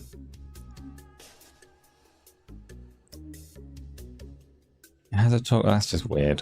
I had Hot Wheels Unleashed on the Xbox at one point in time because I did a video on this channel when the Forza Horizon 5 Hot Wheels DLC came out, and did a video comparing the two Hot Wheels experiences. And I don't remember anything about FSR, but then again, it wasn't a console, so I wouldn't have spent too long dicking around in the menus. PC must admit, you're staying away from Twitter X more than normal for the next week, trying to avoid spoilers and pony crap. Yeah, there's been some maliciously shared spoilers from Starfield, which I've also completely avoided. Must automatically turn off. Occasionally you get exceptions, Baz, where you see like options that you wouldn't expect within a game, but why you would have an option for FSR on a console, I don't know, it's a little bit of a weird one. I didn't have any, I never went into the menu, so didn't have any issues with image quality or with performance on Hot Wheels Unleashed, but it was a long time ago. Let's get back to PlayStation Portal. So, I'm lucky I spared myself from their content, nothing but a cesspit of degraded brain cells. Yeah, I'm certain that there is like equivalently degenerate content on the Xbox side as well. But yes, I will spare myself stuff that doesn't suit my taste rather than inflict it on my eyes and mind. And to be fair, like those names that you've listed, I do have to say if I've not watched their content, it would be a bit harsh to judge them all to ask because I don't know for sure. But I assume, you know, both sides have their knobs. The Xbox content creator scene seems to be a lot more vibrant and packed than the PlayStation one. There are much more names on the Xbox side that I'm aware of, and that might just be like echo chamber effect because of Gaz, but just I don't know of many PlayStation content creators. Motion blur is the main one that you turn off. Motion blur I will always use a low amount if it's a 30 frames per second game, which obviously doesn't apply to all that many. Anything higher than 60 and I'm usually okay with it being off, usually. But there are differences in kinds of motion blur, whether it's like scene based motion blur or object based. Xbox community is brilliant. Yeah, so episode 13, I always wonder if there is like an equivalent PlayStation community, because PlayStation has more people than there are on Xbox, so it stands to reason that there must be some reasonable people in that community as well. And I don't know if I'm just somehow completely missing the good content creator space over there, or what the deal is, but definitely see more of it on the Xbox side. To be honest, it's just not as fun. Maybe. It's hard to say without going there. It's good being in third place. Xbox get paid, that's why they have better content. Wow. That's a controversial thing, isn't it? I'm assuming you're saying that tongue-in-cheek, but they definitely like living the high life with their Starfield codes. Per pixel motion blur is the best. That will be scene based though, right? If it's per pixel, because it's going to be the entirety of the scene rather than being object aware, as it were. So you could probably have per pixel object based motion blur if you really throw in hardware around. Peter Mullen's still struggling. If you want to play we're back to Street Fighter. Peter loves his Street Fighter. Every week he's like, let's get some Street Fighter chat in. Peter, you should play Street Fighter on whatever console you want to play Street Fighter on. Baz, am I getting PlayStation Portal? I'm not. One thing I always say I play games on a big screen or in a VR headset, never on a small screen, never on my phone, never on a portable device. I don't have a Steam Deck. I do have a Switch, but I'd never use it undocked. Never on a ROG Ally thing, never on any device like it. So PlayStation Portal, whatever it's called, the PlayStation Portal was never for me, even ignoring its limitations. So PlayStation Portal is basically any other handheld, like the Switch concept. So you got a screen with the controllers on the side. I don't think they come off. I think they are fixed. So much like a Razer backbone or all of the things that you can stick on a phone. What separates it is that it only streams games from a PlayStation 5 on your Wi-Fi network. So it's not cloud streaming. It's not running anything at all natively. You are at home with a PlayStation 5 and you can use it almost as a wireless screen for the PlayStation 5. So you Wi-Fi stream and play games there. The only advantage that it has over equivalent devices, so things like I don't know, phones with controllers and all the rest of it, tablets with backbones and all the rest of it, is that it does support the DualSense features, so the haptics and the resisting triggers. So it is like a PlayStation headset in that sense. Is its key advantage over like other competition that you might already have lying around. It is an almost useless device. Lots of things are circumstantial. Steam Deck to me is circumstantial. Switch undocked is circumstantial. If I was sitting on a train, I would consider using those devices. If I was staying in hotels, I might use them. PlayStation Portable circumstances are way more limited. You have to literally be in your house and just not able to use your TV, either because your bed is so comfy or because somebody else is using the TV, or I guess because you want a game on the toilet will probably be its main use case. But it is not for me at all. So one thing that I do find quite funny about it though is I've seen some Xbox fans say, like, isn't it ridiculous that this device doesn't support Bluetooth in 2023? And that's funny because the Xbox doesn't support Bluetooth in 2023 and never has. But being pedantic aside, one of the things that is a little bit annoying with it is the PlayStation Portal. It has a 3.5mm jack if you want to use like an analog headset and plug it in, or it has the PlayStation Link technology, their proprietary wireless audio technology.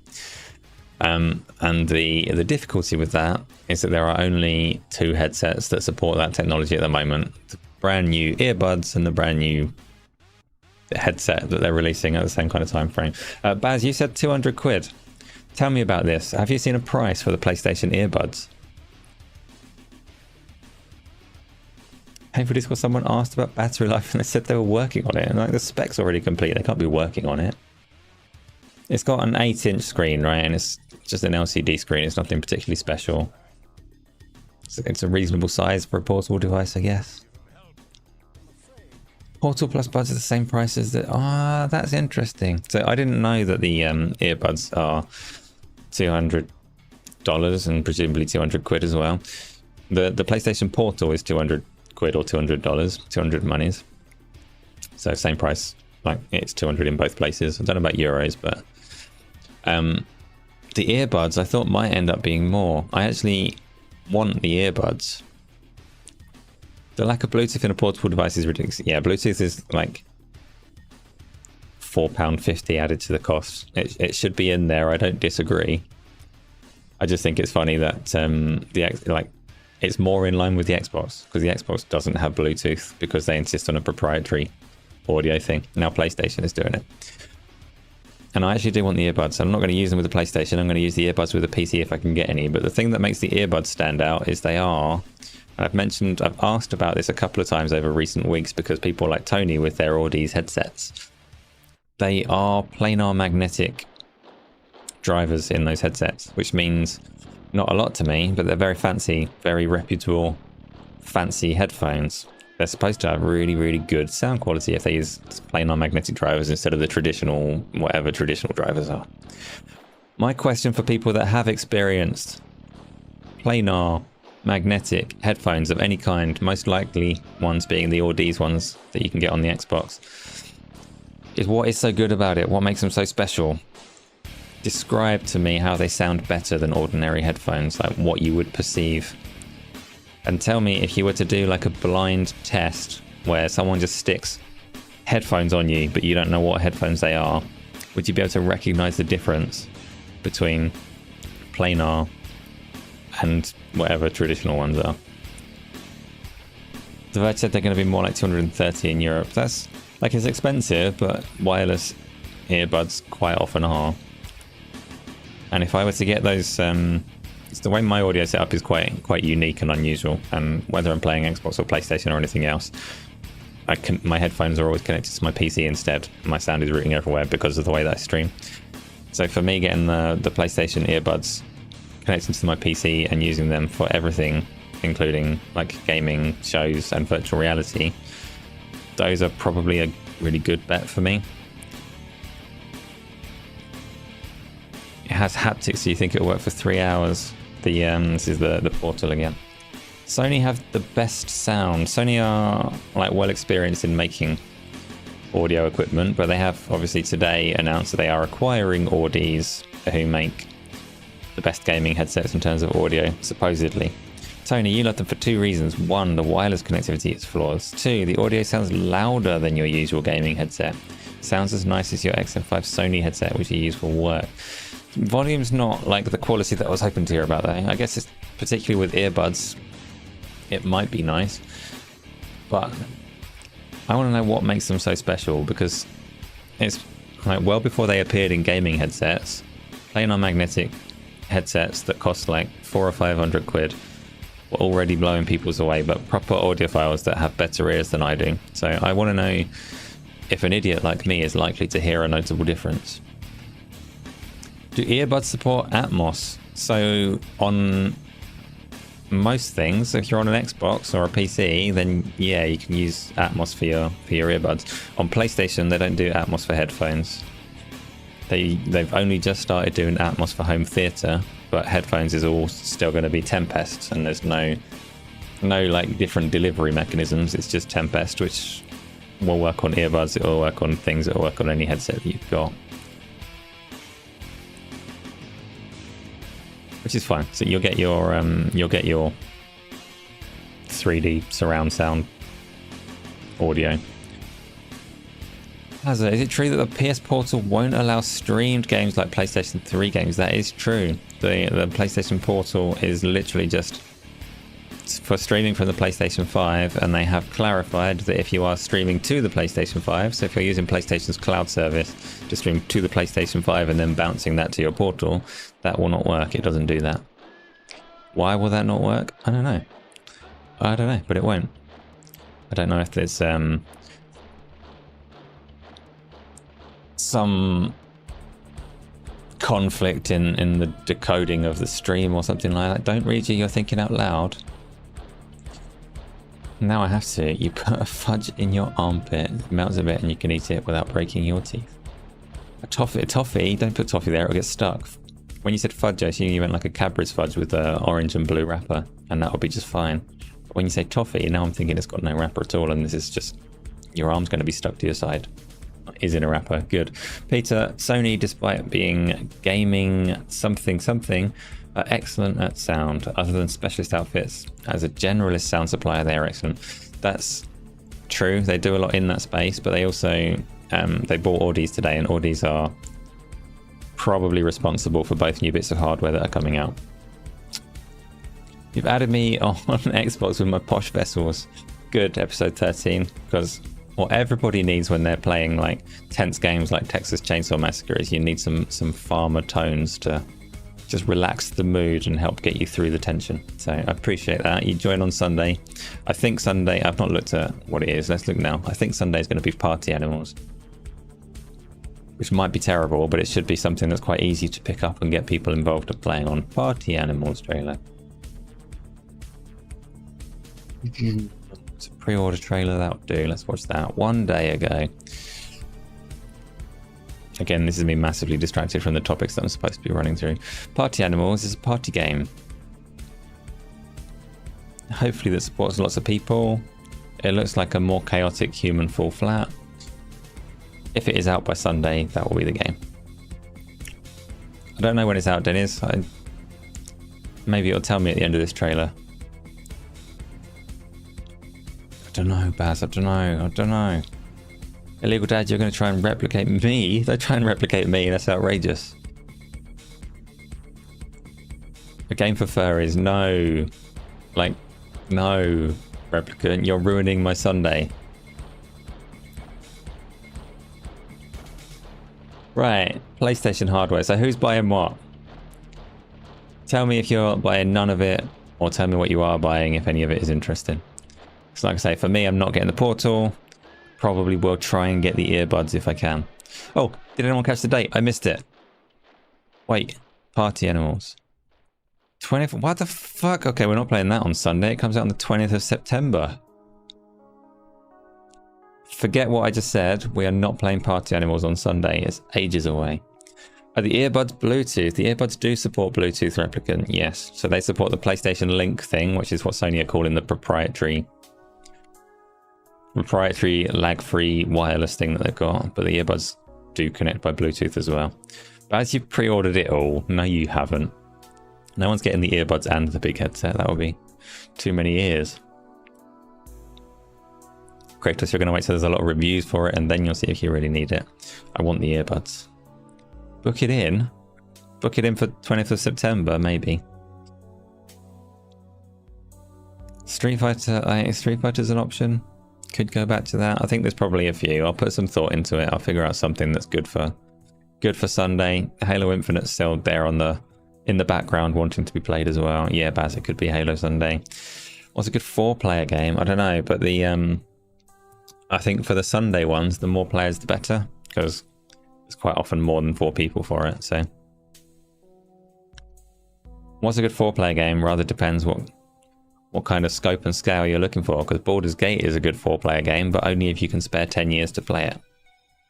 Halo, you'd be on my team. If you are happy to sacrifice all chance of victory, you can be on my team. Fall Guys, I hate Fall Guys so much, but when Stumble Guys comes out, I'll be all over Stumble Guys. Stumble Guys, the worst trailer in the world. Here we go. Can't find it. Wait a minute, there's already people playing Stumble Guys. How to get a free bundle of cash in Stumble Guys. Stumble Guys is out. I'm not endorsing Stumble Guys. I hope none of you ever dare to download it, play it, give it any attention before, like, beyond what I'm about to show you. Stumble Guys times Mr. Beast trailer. I fucking hate Stumble Guys. Like, this company is the worst. Crab landing reveal, 18-second. Oh my goodness. No.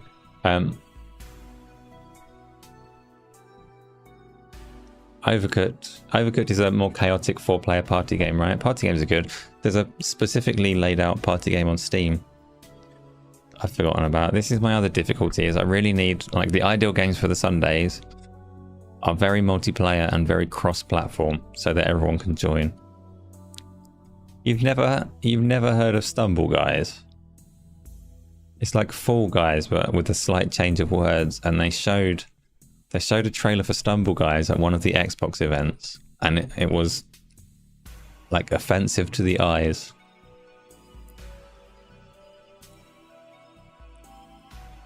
Minecraft isn't a community game. Yes.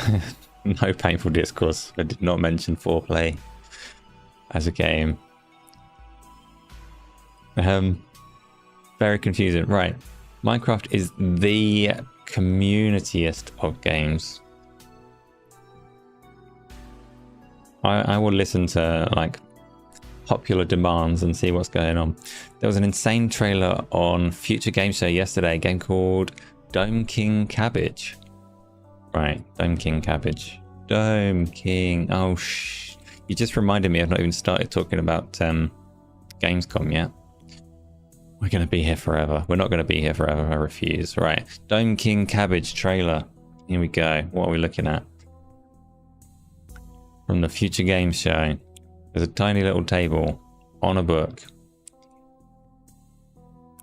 with a camera. Inside the camera lens, there is some stuff. I don't know what's happening. This is a Nintendo Switch trailer, so don't expect much. It's a psychedelic visual novel. Okay, that makes sense.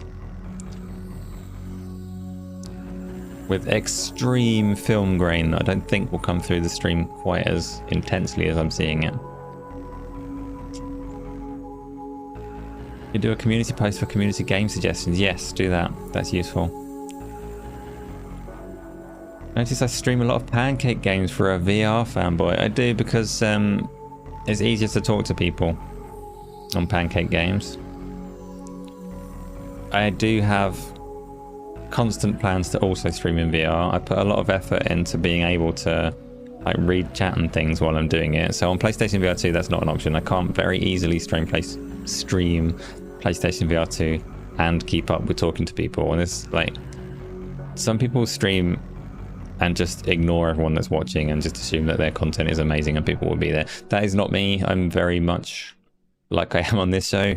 I just want to like talk to you all the whole time that I'm live. So when I'm streaming in VR, I need to be able to see what's up, talk to everyone. I don't know what that game is.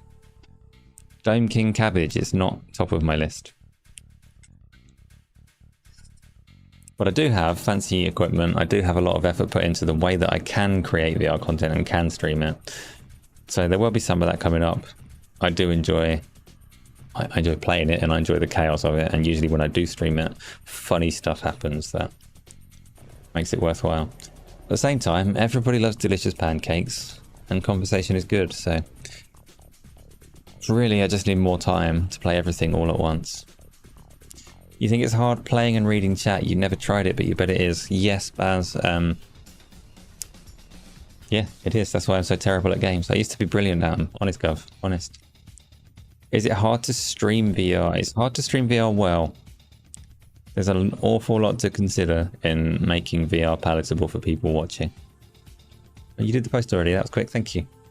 So challenges when streaming VR is one, it's very difficult to keep up with an audience directly. Two, they can't see your face. So you lose a big chunk of like personal engagement from not having your face on the stream.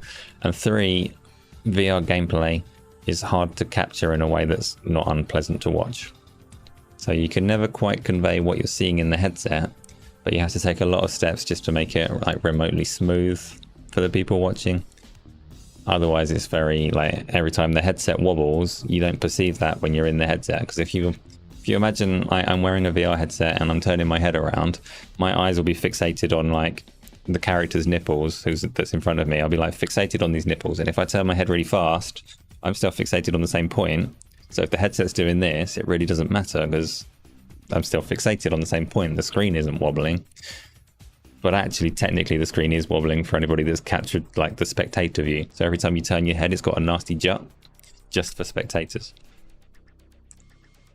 So you just have to be like, there's a lot of effort that you can put in to try and improve the way that things come across to the people that are watching. And I have put all of that effort in.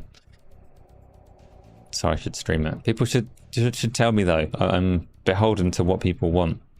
So insist that I stream some and I'll stream some. You're afraid to use VR because you might step on your cat. That's a legitimate concern. That could happen. That's why I don't have a cat.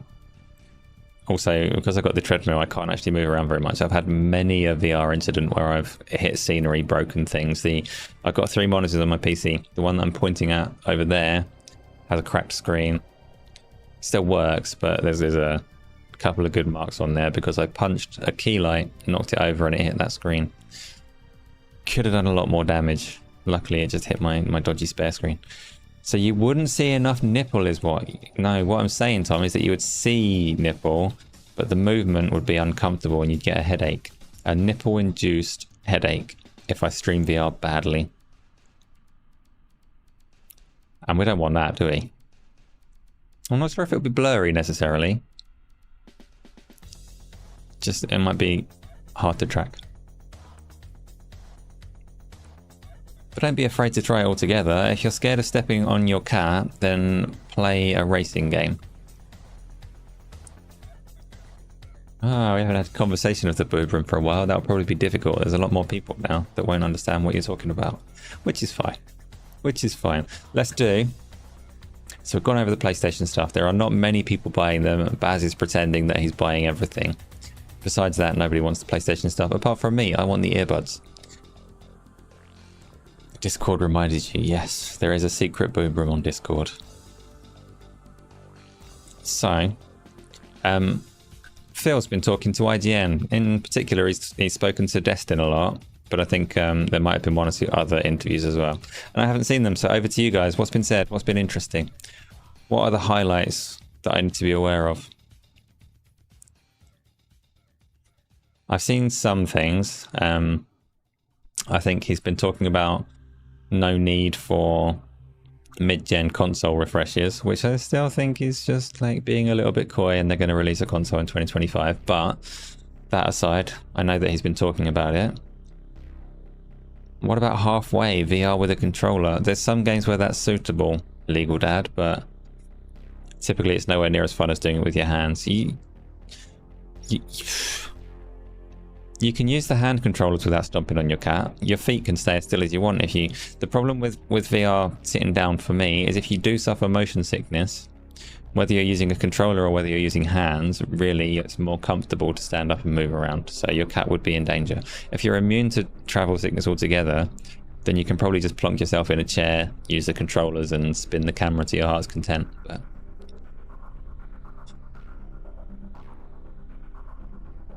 he did mention controller feedback, so that's on the way. So they've been saying for a long time, he was quite open that he liked what Sony had done with the controllers and kind of hinted that we might see more features on an Xbox controller at some point. Everybody, like, there is no Elite controller designed for the Series consoles yet, so expectation is that that will come at some point, and an Elite Series 3 that will actually be a Series controller.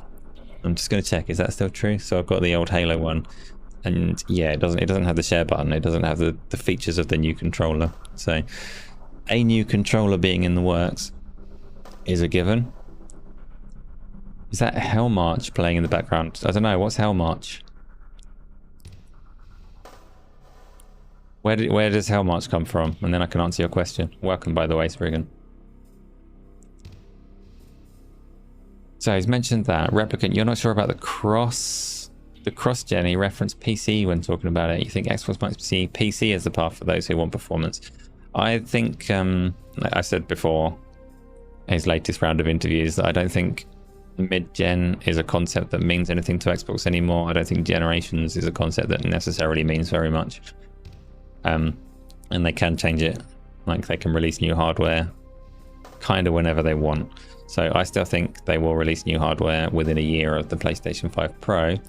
I just don't think it's going to be called like 6 Elite or Series X, XXXX power version.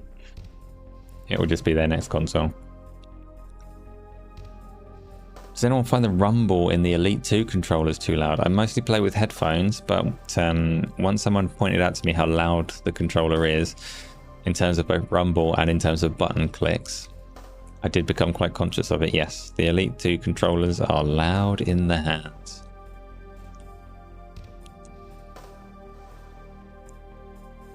So I have to say, as much as you love your Elite Series 2, the left stick drift really fucks you off. So I've been fortunate with controllers. I don't think I've ever had any controller that's had stick drift. Apart from real extremes, like if I take an Xbox controller and I go into the customization thing and I turn it down to properly 0% dead zone or whatever, then it might a tiny bit, but typically like normal usable settings that they have, I've never had stick drift. Your friend is annoyed that you're chilling with me instead of playing FIFA with him. You can do both. FIFA sucks though. Which FIFA?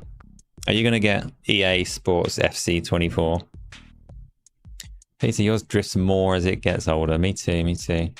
But my controller is fine. Then there's lots of Jet Set Radio likes games like Jet Set Radio in the works. Besides Bomb Rush, Cyberpunk, there's also Parcel Core. I'm going to go with Parcel Core and Hellscape. I've not heard of either of those two. Bomb Rush Cyberpunk is supposed to be like a good a good Jet Set Radio pseudo sequel, or at least I know John Linneman, Digital Foundry, is a fan of it. No Time. It's one of those games where if it had come out at a different time in my life, or even in the year, or possibly in the month, I would probably have checked it out. But it's come out in between Baldur's Gate and Starfield. I quite enjoyed a bit of Immortals of Aveum or whatever. I want to play Remnant 2. So it's hard to get onto a game that looks quite nice when there are epic, massive event games at the same kind of time. Episode, have you been playing Bomb Rush? How is it structured? I know it looks like Jet Set Radio, but what do you, or Jet Grind Radio, whatever you want to call it, what do you do in Bomb Rush Cyberpunk? And should I play it? Tom, about 50% of yours drift after years of hammering. It's just a symptom of getting old. Yeah, I mean, it's happening to me as the stream goes on, so I understand. I can empathize with the controllers, but mine are still working quite well. My Elite Series 1 and 2 both work. I use the Series 1 on the PC and the Series 2 on the Xbox. Hardcore is like a BMX Jet Set Radio. Fair enough. Let's do... keep talking about that, that's fine. It's not out on the Series X yet. Oh, okay. Okay. But I have other things, I could play it on other things. According to audiophiles, the Sennheiser HD800s are the best headset for gaming. Yeah, in the past, gaming headsets have typically been like a thing to avoid, so long as you can come up with your own microphone solution. And I like, for audio, I've always preferred open back headphones. I've had to sacrifice those. Open back headphones leak a lot of sound in exchange for sounding usually better. I've had to sacrifice them because that sound leaks straight into a microphone. Like, it's a bad thing. But I have never tried planar magnetic driven headsets of any kind, so. It's on YouTube, the videos. Bomb Rush Cyberpunk does look fantastic. Yeah, I've definitely seen it. I'm aware of the game. I just don't... I've only seen trailers and like snippets of rollerblading around doing things, but I don't know how its like campaign is structured, as it were. What kind of thing it is when you get to actually playing it. Let's look at the official release trailer while we're vaguely on the subject. And because it is what it is... I expected more audio. I've got it muted.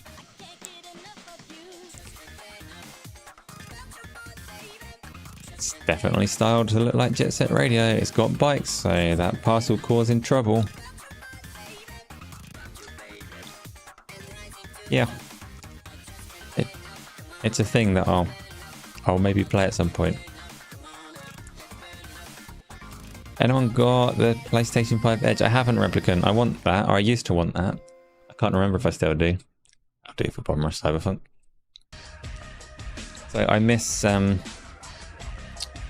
I am playing a game that's like on the PlayStation side, or this is true for Cyberpunk as well. For some reason, when you play Cyberpunk on the PC, the Xbox controllers have a really horrible large dead zone. It plays much nicer on the PlayStation controller, but the PlayStation controller I've got doesn't have any paddles, and I really like paddles. I'm terrible with them. Like, paddles made me so much worse at Rocket League than I was before I got them. But in games where like the B button is dodge, I want my paddle to be dodge, and I want my paddle to be jump. So a game like Cyberpunk needs paddles.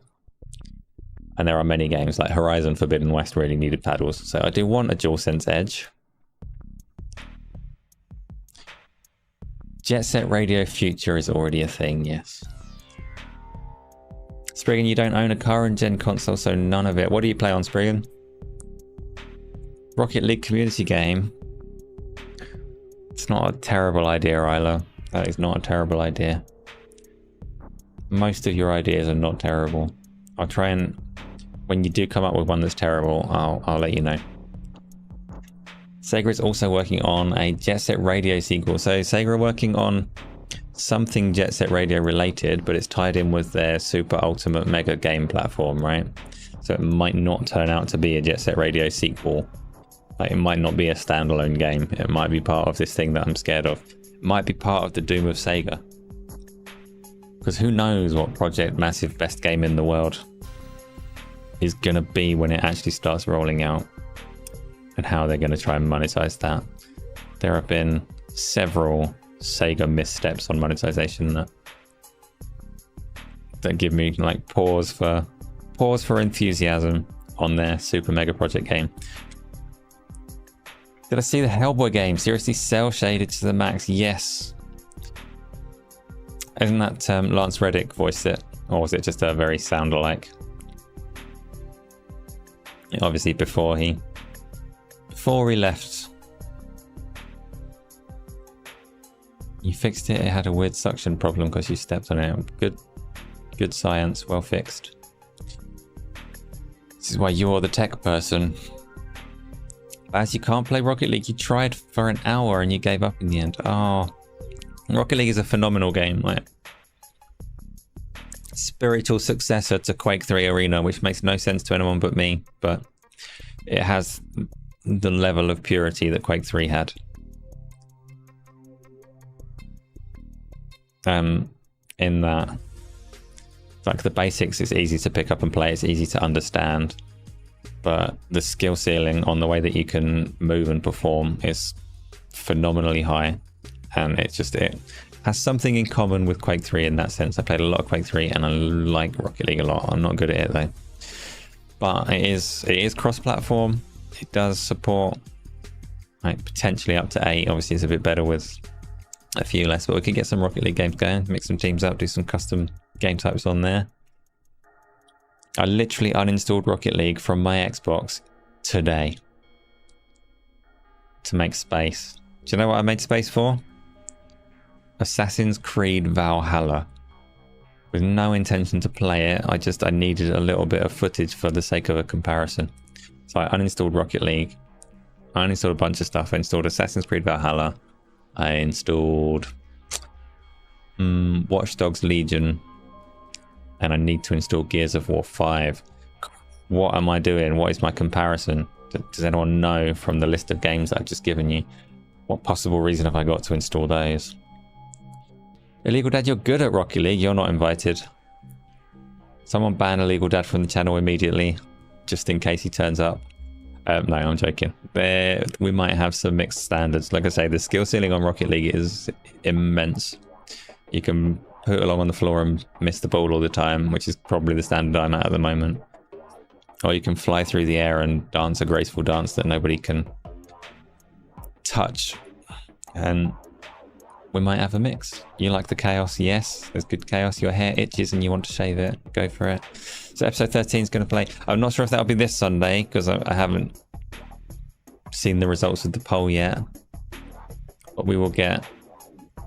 Like, it makes sense to have Rocket League as one of them. I'll have a little look around. One of my my youngest lad plays a lot of Rocket League. There isn't a poll. I know there isn't a poll. I mean, I'll have a look at the community post that you did. Just see what people are saying. So if you want to play Rocket League, that's the best place to go and say you wouldn't even know how to join. Yeah, we'll figure it out. We always figure everything out eventually. Replicant, you've never played it. It's a brilliant game. Did you ever play Quake 3 Arena? They're not similar at face value, but they'll poke you in the same center of the... I don't even know what organ would it be. It's not really the heart. The same like parts of the brain will spark between the two. You loved Quake 3 Arena. You will love Rocket League. That's my theory anyway. I look forward to testing it. There's no poll. We don't have any polls here. Shaved head is incredibly freeing. You know, I had another cut for 25 years now. Right, let's do... So did anybody have anything else that Phil Spencer has said that you want to talk about? Because it's 5 to 11 now, and I've not got onto any of the Gamescom games. So I'm just like whizzing through. Wreckfest? Oh, Wreckfest is actually not a bad idea. Is that still on Game Pass, or did that drop off?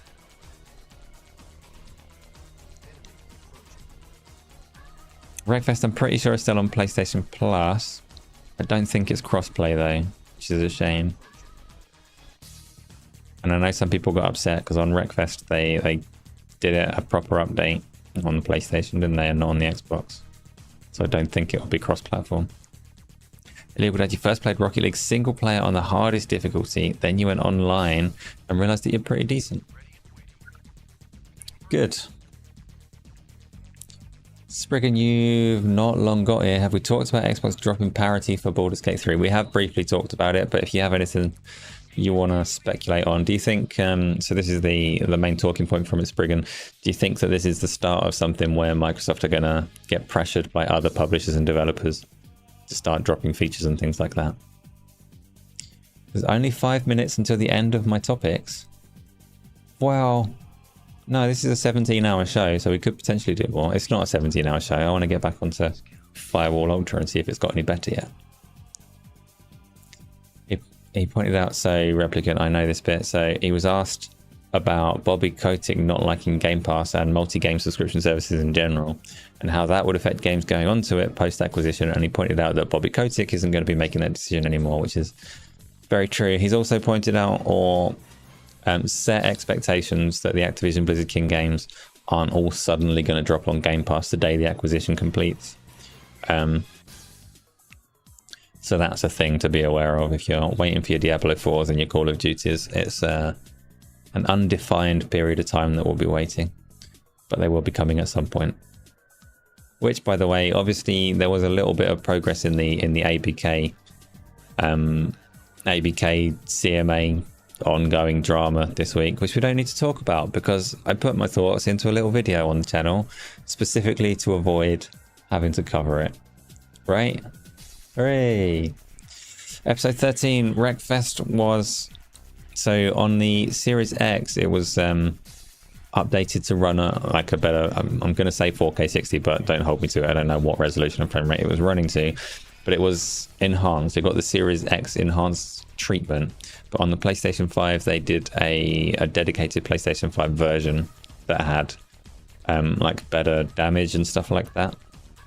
So it was more advanced over there. It's not as good a version. The PlayStation 5 version has some like screen tearing and issues, but it was enhanced beyond the Series X version in terms of damage and physics. Not driving physics, but damage to the car bodies and stuff like that. At the time, people were a little bit pissed, and then they forgot about it, which is good. Wreckfest is a pretty good game, but obviously it is a pancake racing game, so only so much I can put up with that. Yes, Peter, there are the existing contracts for Call of Duty in particular, but existing contracts isn't a thing that would stop Diablo 4 from coming to Game Pass. They're just setting an expectation that things won't be immediate. Did I make a Salt video? I sure didn't make a Salt video. But it was... I can't even remember. It was a video. It happened. It's on the channel. I'm not going to summarize it. It was just saying, I was championing the CMA. They're my heroes. That's what it said. What a good job Ubisoft do with cloud streaming. Ubisoft. Vaguely, broadly. Obviously, it's not very controversial because I'm not very controversial in many things. So, you just spotted that there's a free trial download of Wreckfest on the X Store. Well, I guess that implies it's probably not on Game Pass anymore. Let me bring up the little Xbox app on the PC and see what it says about Wreckfest. Wreck. It doesn't say anything. It says Crackdown 3 Wrecking Zone is included with Game Pass. Oh, and Wreckfest is on Game Pass. Wreckfest is still there. Hang on. I'll show you the evidence. Wreckfest available right now on Game Pass, but it doesn't mention any kind of crossplay. Obviously, this is the PC one, but it'll be on console as well. The lack of crossplay is possibly a deal breaker, though. Isn't Wreckfest made by the same guys that used to make the Flat Out games? Yes, as far as I know. Bug, whatever. In fact, I've got it in front of me, so I'd be cheating if I... Yeah, Bugbear Entertainment, that's what they're called. I didn't read it off the list, I promise, but then I did read it off the list afterwards. Alex, am I getting the Xbox console Starfield wrap? No. I want my consoles to melt into the background and never be seen by anyone. If I had it on display somewhere where, I don't know, it was going to be seen more, then the Starfield wrap is fairly nice. I would probably consider it. But generally, no. It's like 50 quid for making my plastic a different colour. I'm alright without. Dennis Phil also said that they're going to try and save as many games from the 360 rather than shut them down. It wasn't just Phil, was it? Somebody else said that. Somebody else, like Xbox's chief marketing something or other. I can't remember his name. Put my Xbox Series X in the window. That's a fantastic idea, Baz. Everything I've got that has any value, I should just display in the window. Alex, Gaz is at Gamescom, so he can't enjoy or be disappointed by Starfield right now. He's not taking it with him in any way. Otherwise, though, I'll say like all the feedback that I have heard from multiple people has been very, very positive. And also, if Bethesda are serious about their NDAs and embargoes, they need a serious rethink of what they do with their codes. Because I've heard a lot from a lot of people. Mount it on top of my car. That's a good idea. What I could do is I could put it on top of the car completely unsecured as well. Ready to go. No mid-gen refresh. Yeah, we had a little touch on that. So is everyone just like, is that good? What happens then? What's the fallout when PlayStation 5 Pro is out and Xbox speculatively don't release anything to answer it? Are we pleased with that, or is it a bit sad? Consoles are not penises, they need not be shown off. Tom, draw your curtains. It's also not suitable. Boba Fett, welcome. Aaron Summers, welcome. How come there's suddenly new names appearing all at this moment in time? You're all very welcome, I appreciate it. Shall you sell your PlayStation VR too? Aaron Summers, have you played Firewall Ultra? And why are you asking such an awful question?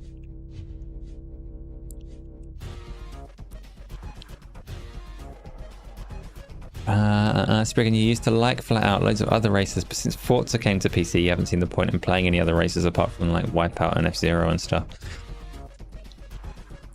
I'm more of a... So Forza's fine. I like Forza Horizon more myself, or I would if it was in VR.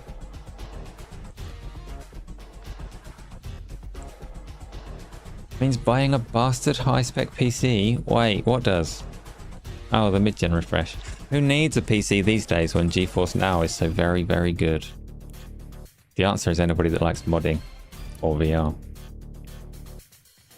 Ida, you got a PlayStation 2. You're quite happy. You don't mind if Xbox answers the PlayStation 5 Pro or not. Good, good, good. Episode 13. What have I done? What have I done? Aaron, the game that I mentioned, Firewall Ultra, is, yes, it's a 4 versus 4 like infiltration first-person shooting game. First-person doesn't make much sense. It's a VR shooting game, tactical shooter, aiming for the Counter-Strike vibes. It's really, really missed the mark for me so far, but I have only played a very short amount. So I was curious if you had got it. You have PC and Switch and you have Game Pass Ultimate. Of course it helps. It means that all of these community games we're talking about, you'll be able to jump in on. At least the cross-platform ones. I'm lost. Oh good, it was aimed at Isla. Fine. Fine, we're still good. Phew. My heart was fluttering. I thought there might be no more random farmy interventions. So, where am I and what am I talking about? Starfield will be on Boosteroid, but GeForce Now is not confirmed. No, Alex, Starfield GeForce Now is not confirmed. So today, Game Pass PC games started to appear on GeForce Now, and they've got a very small handful, like between 10 and 20 games are there so far. I don't know if they plan to put Starfield on there soon or otherwise, but if they do, it will be a good way to play, because GeForce Now is, I said on Saturday on Go Live, that I was surprised by the quality of it. In fact, the video that I did on my channel about the CMA stuff, was it about the CMA stuff? Yeah, about the Microsoft Ubisoft thing. If you happen to watch that on a 4K HDR screen, about 3.5 minutes in, there's a snippet of GeForce Now gameplay, and you can just look at that and go, holy shit, like that's incredible. And I think if you do watch it like that, you'll understand what I mean. And that's after being recompressed for YouTube. It still looks that good. So you didn't think he sounded like a farmer, but you liked the idea. He definitely didn't shout any like farming catchphrases. Nothing about tractors or anything like that to really give it away. So I understand. Peter Morland, this generation has been so weird. A 2-year false start for consoles. We're only just beginning to catch up to where we should be. But of course, general tech has moved on. Yeah. And Alex, you only wish that they had World of Warcraft on GeForce Now. It struggles on your Mac. I mean, they will, right? Once ABK has gone through, Microsoft have committed all of their games to GeForce Now. Yeah, West Country accent, I get it. I get what you're saying with the farmy thing, but... World of Warcraft... Alex, I saw you said actually, didn't you? You said at the end of yesterday's stream that I should play World of Warcraft and nothing but World of Warcraft. I thought you were like a PlayStation guy, so this surprised me. You're sticky from the toffee. You said it was wrapped up. Replicant, you don't think World of Warcraft will go streaming? It will. It'll go onto GeForce Now.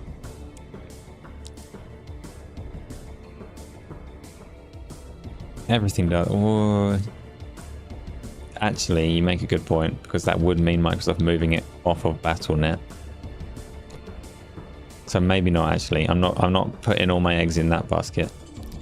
So World of Warcraft, like Activision Blizzard King's games have to come off of Battle.net at some point. They have to be integrated into Microsoft Storefront. But I don't think Microsoft Storefront supports any direct subscription-based games at the moment. Are there any? Elder Scrolls Online has a subscription actually, so maybe. Is Starfield on GeForce Now? They've not said one way or the other, Illegal Dad. My feeling is that it probably won't be. My feeling is that Starfield will play so much better on GeForce Now than it plays on Xbox Series X that there will be an artificial, quite long delay before it becomes available. That's what I reckon will happen. Alex, you play a lot on your Series X, Call of Duty and Wayfinder on the PlayStation 5, Baldur's Gate 3 on GeForce Now. Yeah, so you mentioned Wayfinders a few weeks ago, but I didn't know about your World of Warcraft inclination at that point in time. And Baldur's Gate 3 on GeForce Now. Which tier of GeForce Now are you on? RWK, welcome, welcome, welcome. Isla, should you be playing that? Wait. Hang about, what? You want to see a Zorse or a Zonky? You'd like to see a weird hybrid zoo. What are you talking about? What? Pig crossed with a sheep? Hang about. Okay, no. This is a response to Tom. Okay. You're off to go farming to an agriculture... Ah, I drove past an agriculture show. It looked really like a trailer. A single trailer in a field. So we didn't stop off. But yes, farm shops, good stuff. Never read your comments, it'll melt my brain. My brain is already a puddle, so I'm feeling pretty confident that I'll be okay. Or as okay as I currently am.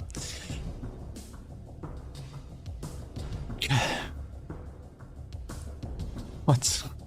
You're right, this is dangerous. Mike Rose's game, Let's Build a Zoo, had lots of make your own animals. Yes, you could make all kinds of hybrid animals in that game. Episode 13, you work in IT.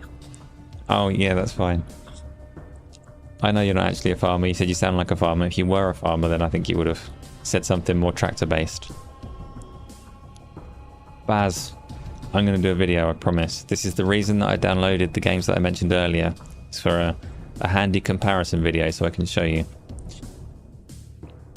And then you'll understand. I did promise, it's in the works. That one will happen. I'm not sure how quickly. Ideally, it would have been done today in time for the Xbox games appearing on that service so that I could ride the wave of news. But what's ideal got to do with anything? That's not how my YouTube channel runs. Peter wants a girlfriend video. Aww. You're going to need to stop with these initials, Peter. You and your Street Fighters and your girlfriends, it's just...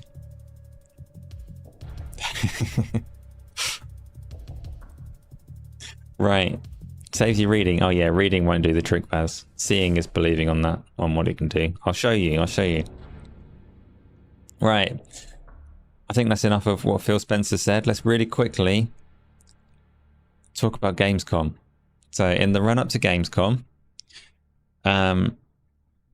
they promised that we weren't really going to see very much. They said it's like more about updates to games that we already know about, rather than loads of like big new announcements and things. And that was always the case with Gamescom. They never have loads of big new announcements. But what they did have, their updates and bits and pieces that they did show, was probably more than I expected. Like, they surpassed my low expectations by having quite a bit of stuff that was quite cool. Tom, this should be more than a field. It's all of South York's farming community showing off their hobbies. Good. I'm assuming you're just going to buy loads of like a month's worth of cooking supplies. You forgot what was the other AC, Armored Core 6, that comes out tomorrow. That is Tony's Game of the Year.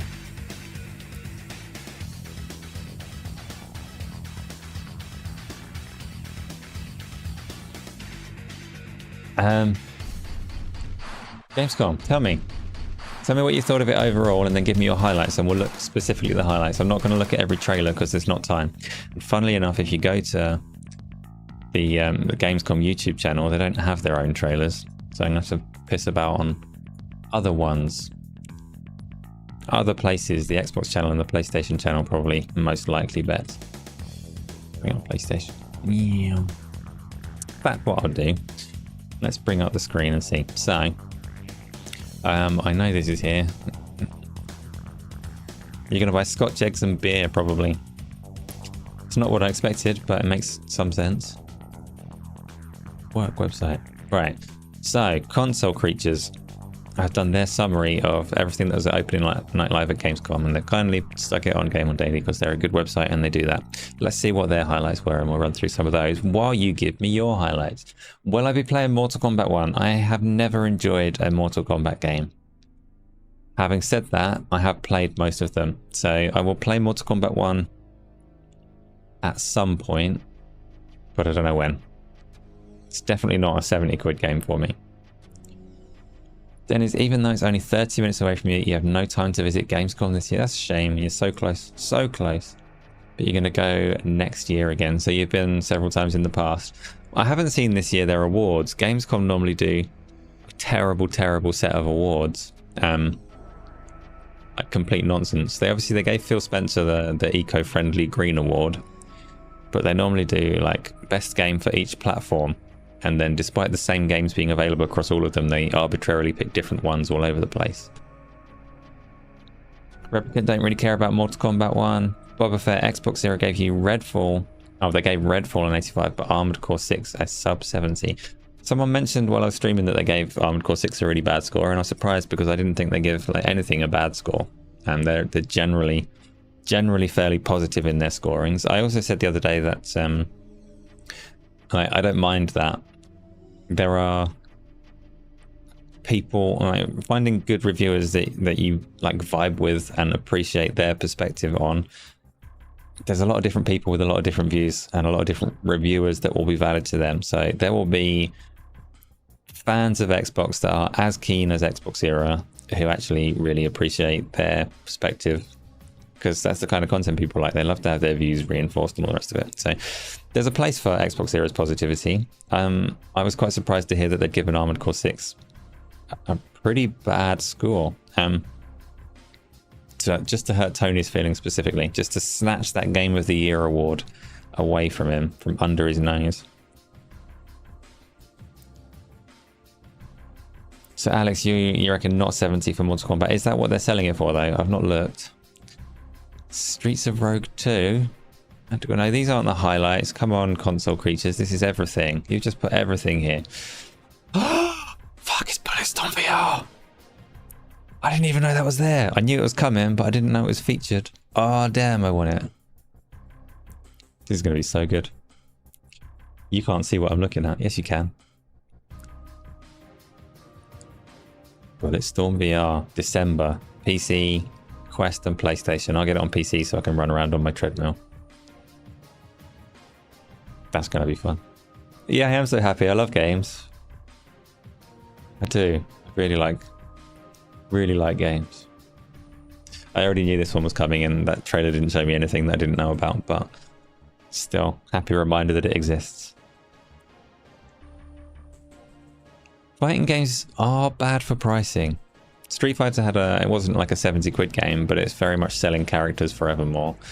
Dead or Alive is obviously notorious for its like never ending bikini packs or whatever they sell. Never ending money pit for people that like costumes.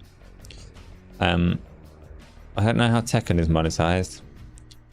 Typically though, so of you fighting game fans, the usual questions: Street Fighter, Mortal Kombat. We'll throw Killer Instinct in there because that's getting an upgrade. Street Fighter, Mortal Kombat, Tekken, and Killer Instinct. There can be only one. Which do you go for? Have I tried the new indie shooter Sprawl? No. What platform? Sprawl is just a single word. Who knows what it will bring up? Sprawl is an excellent FPS with room for improvement. My review. Okay, good.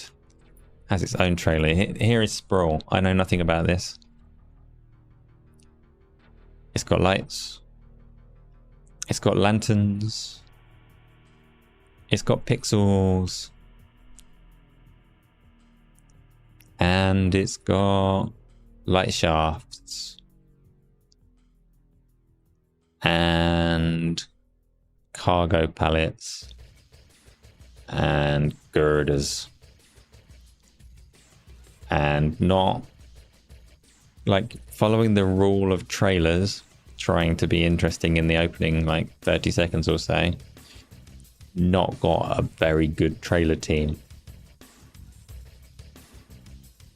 Not a very good trailer team at all. Well, that doesn't mean anything. The game might still be brilliant. Okay, now we're going. Now we're moving. Now we're bunny hopping. It's got graffiti. It's got rocket jumps. It's got bullet time. I would say, Spriggan, if you get the opportunity, if you're enjoying this one, play Severed Steel. Especially if you're a GeForce Now kind of person. Does Severed Steel work on GeForce Now? I don't know. Let's find out. You'll notice a stutter there. That's because I'm ending this trailer for the moment. You go away. GeForce Now is over here. Does it support Severed Steel? Oh, it does, yeah. So if you've got the good tier of GeForce Now, play Severed Steel with all the ray tracing and stuff. It's good fun. If you like that movement-based bullet timey shooting. Well, I stream Armored Core. Only if I get it. I do want it, but I don't have it at the moment. The music in Sprawl is good. Oh, you have Severed Steel, but you've not played it yet. Severed Steel is really nice. It's quite unique in its movement in that it insists that you chain tricks, essentially. So you've got all the usual like wall running, sliding, diving through the air, dodging around, and the whole time that you're doing those, you keep the bullet time active. So if you stop to hit the floor and run around, then you get blasted. But if you're chaining trick movement, then everything goes bullet time and you have glorious shooting and destruction. It's all like everything's destroyable, so you get nice powerful weapons. You can blow your way through most things. It's not got much of a storied campaign or anything, but in terms of just like, I'm gonna blast stuff and it's gonna be fun, worth a try, especially if you've already got it. Right, there was a longer comment that answered one of my questions. So Painful Discourse, Jesse from Xbox Era said that Armored Core 6 is unbalanced, but he failed to understand that that is the point of the game. You can assemble mid-mission to change the build to fit the challenge. I saw Gene Park was saying that you'll spend a lot of time on Armored Core 6 rebuilding your robot to better suit the fight that you're in. So it is quite possible that, yeah, that was a critical component of the game that was missed, and missing it took the fun out of it. Stop forgetting you're Polish. Alex, will I stream Spider-Man 2 day one? I'm not going to stream Starfield on day one, I don't think. The problem with day one streams is when you get a big game like that, like a Spider-Man or a Starfield, everyone that's interested is playing that game. So it becomes a question then of who am I streaming it to? And if it's a game like Spider-Man or Starfield, then most of the people that are here are trying really hard to avoid spoilers for those games. So if I go on and stream them, then I'm just like ruining their time if they come and watch. So it's a bit... it's always like an ongoing open question on what is or isn't a good idea to stream. I really want to play Spider-Man 2. I really want to play Starfield. In both cases, I don't know that streaming it makes sense. Also, I try not to rush. The fact that those games are out day one is like, I don't need to consume them as fast as possible. So it might be worth like give it a couple of weeks, let the hyper fans finish their game, then maybe I pick it up and get going. But also I'll still have Baldur's Gate 3, I'll still have Starfield, I'll hopefully have Red Dead Redemption 2, I'll have all the VR stuff. Like there will be a lot going on. Story games are weird because I used to try like back in the early days of my streaming endeavors, I would try and play a storied game sequentially on like a set time slot. Like Fridays was a shared skitless series. I'd play a horror game, a particular horror game, in the same time slot every week to try and keep like continuity up so people could coherently follow a story through a game. And I don't think anyone cared to do that at all. So they're still on my channel. There's still like a few complete game playthroughs where I caught every stream in sequence and kept them uploaded. I think for some streamers that works. Like some people have that kind of audience, but I don't think it proved particularly worth fighting for. So now I've not figured out what's good to stream and what isn't. People, as far as I can tell, just come along anyway for chilling out and talking and don't really care what's going on in the game, which is cool. Then I can just play what I want, right? And everybody loves it. You all have a good time.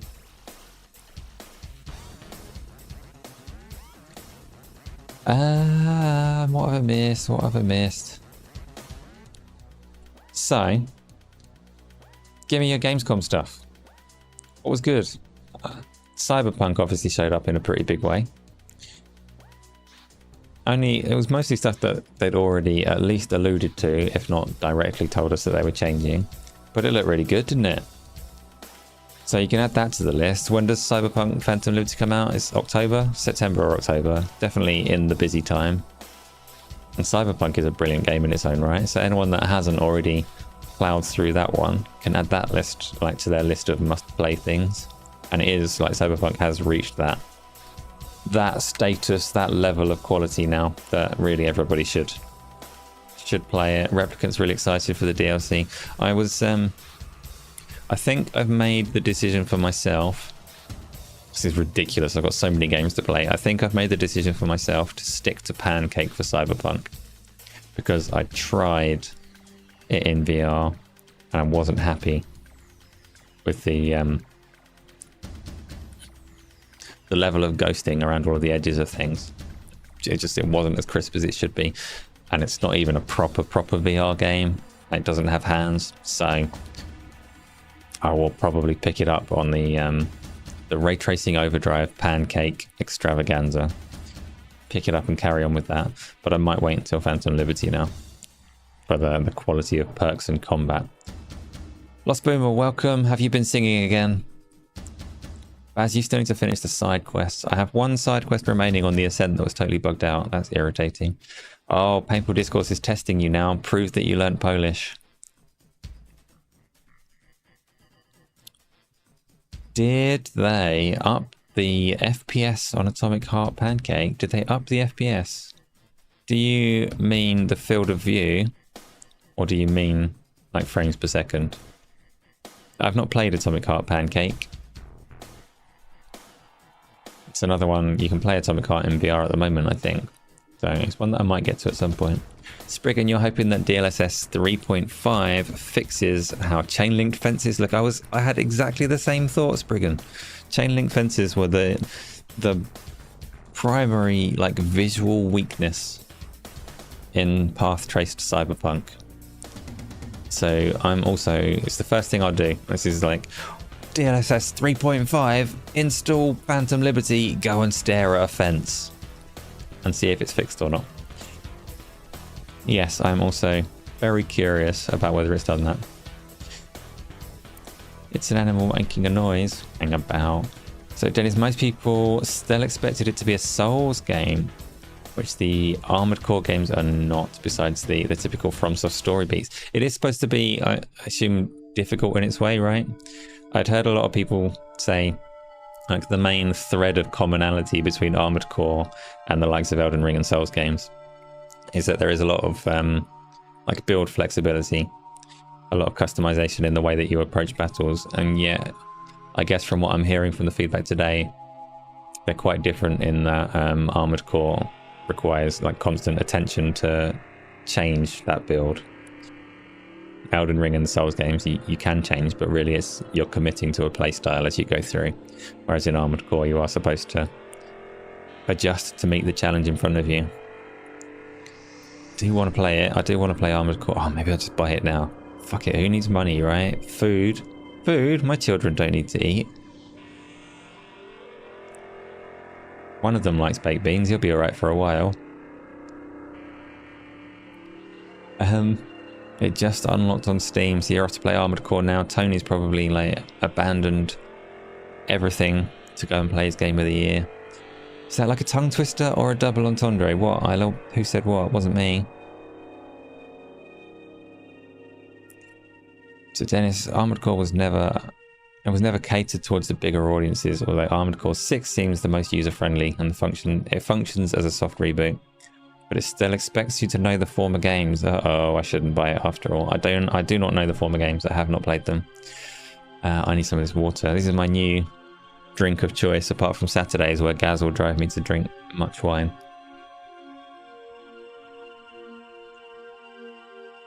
For now, water is good for me. And delicious. Frame rate, so you played it today and it reacts very fast. Okay, so you're not saying that you had problems with the frame rate at launch, you're just saying that the game feels more responsive now.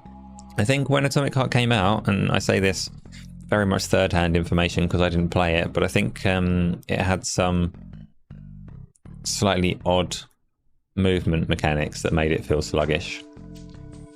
I don't know, but I think like the strafe speed was slowed down, or while you were strafing the aim sensitivity changed or something weird along those lines. So it's more likely, rather than increasing the frame rate, which I think was already pretty stable, they might have tweaked the movement mechanics, would be my uneducated guess as someone who's not played it. Baz likes apples and milk. I'm lost. I live off of the super chats. You know, episode 13, with my minimum prices being where they are, one super chat does fund quite a few games, so, and meals for the children. The best commercial and easily available that you found is Simon Howie and the Wee Black Pudding. I'm very confused. I don't know what's just happened there. So let's go to. So I talked about Cyberpunk. Cyberpunk looks cool. Tell me, you've all watched Gamescom Opening Night Live. There were loads of games there. What were the good ones? What had you go, wow, I'm really looking forward to that? I've heard a lot of feedback from the show floor about what's the game called that people say is like similar to Castle Crashers and Guardian Heroes? What game is that? I have forgotten the name. Spriggan, you hate this about the DualSense on PC. Every time you plug it in, it defaults to your default audio. Yes, that is annoying. If you use the DualSense controller on a PC via a USB-C lead, which there are ways to use it Bluetooth-wise with Steam, but then you lose all of the fancy DualSense functions. If you plug it into the PC to use it, PC does go, aha, there's a terrible microphone and speaker, and just switches everything to it. That is irritating. Also, the biggest bane of virtual reality headset use. Every now and again, my PC goes, oh, maybe you're using a VR headset for sound today, for no reason whatsoever. Alex, will I upgrade my 4090 to the next upcoming 5000 series cards? I'll tell you, more unusual. Like, I would love to, obviously, but they're going to be horrifically expensive when they come out, and they're a fair way out from now. But I will already endorse GeForce Now 5000 series. If I can't update my card, I will probably stream I will GeForce Now it quite a lot. Downside of GeForce Now, like I say, I am going to do a specific video covering things around this. GeForce Now does not suit, like, you can't use it for virtual reality, and you can't mod games on GeForce Now, and the catalog is fairly limited, at least at the moment. But GeForce Now, I would use if there was a 5000 series today that wasn't available to buy at home. So you play on GeForce Now and you get a better quality card, but you have to stream it as the consequence. I would do that. It is that good. Lost Boomer, you streamed for 7 hours today. Good. Was it not all singing? I'm assuming you played some games along the way. And you got followed by a Korean. Oh no, I missed the line before. 5000 series or 50 series isn't out until 2025 according to the leaked roadmap. Yeah, I heard that. That was good news for me. I don't want to buy a 4090 caliber card too often because I can't possibly. But who knows, like, financially where I'll be in 2 years' time. Who knows? I do. Dead in a gutter. That says something about Chinese, but the characters are too much for your brain. So, nobody liked any of the games from Opening Night Live. Oh, you were streaming Atomic Heart for the whole time, and then Rock Band, and then The Beast Inside. That is a bunch of stuff. Good. What, I'm surprised. I thought some of you would like some of the games that were at Gamescom. You've not volunteered any, which means I need to think about it. So what was at Gamescom? Cyberpunk was at Gamescom. I remember that one because it was right near the end. Alan Wake 2, that was at Gamescom. Crimson Desert, that's a good shout. And Towerborn is the one that I was talking about, episode 13. When I said the one that people are likening to, not like werewolf style, but drawing similarities to Castle Crashers, that was Towerborn. Let's find the Towerborn trailer. That's like everyone's surprise hit game as far as I can tell. There's the announced trailer from 2 months ago. And that's it. I think that's all I've got. It's on the show floor rather than at the live thing. Let's just stick the announced thing on for now then. Towerborn is playable at the show and people are saying it's really good. So I like the sound of that. Episode 13, please don't apologize for getting ready for bed. That's fine. You're allowed to do this. This isn't like... It's not the kind of thing where I'm going to get mad that you didn't listen to my every word. If it were up to me, I wouldn't hear any of the words that I say at all. I don't know why any of you pay any attention for any of the show. So don't apologize for the bits where you're not paying attention. Spriggan, Phantom Liberty looked good. Alan Wake 2, Phantom Liberty. Okay, Alan Wake 2 looked brilliant. And Crimson Desert protagonists have Scottish accents, finally representation that isn't comic relief. Crimson Desert had Scottish protagonists. That's interesting. I didn't even know it had protagonists. It's an MMO RPG, right?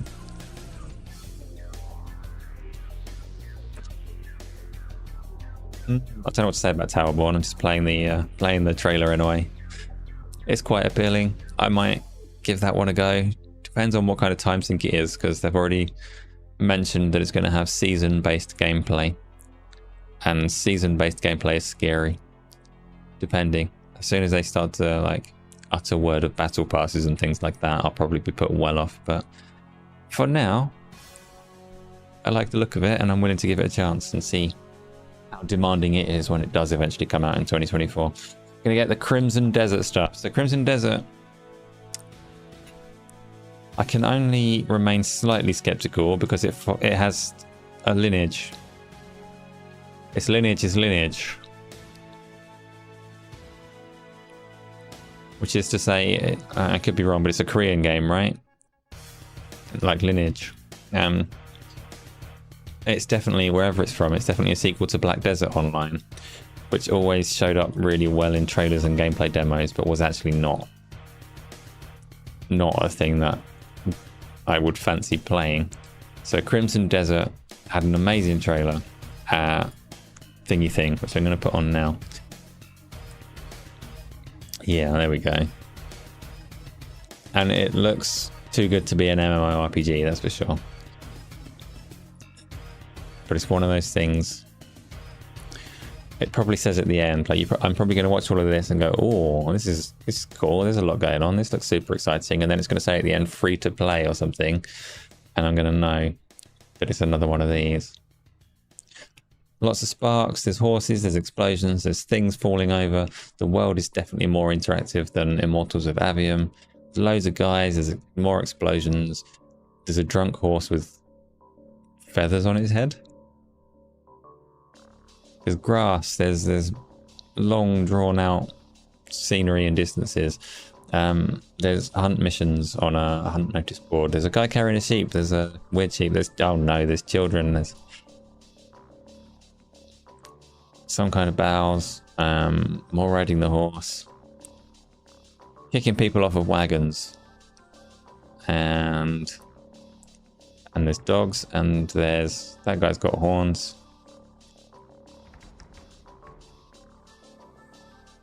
Did anybody play Black Desert Online? Lineage and Lineage 2 were hardcore PvP games. Yes, they were. They were also very grindy, like notoriously grindy. And Black Desert Online was also notoriously grindy. And various other MMO RPGs out of Korea were notoriously grindy.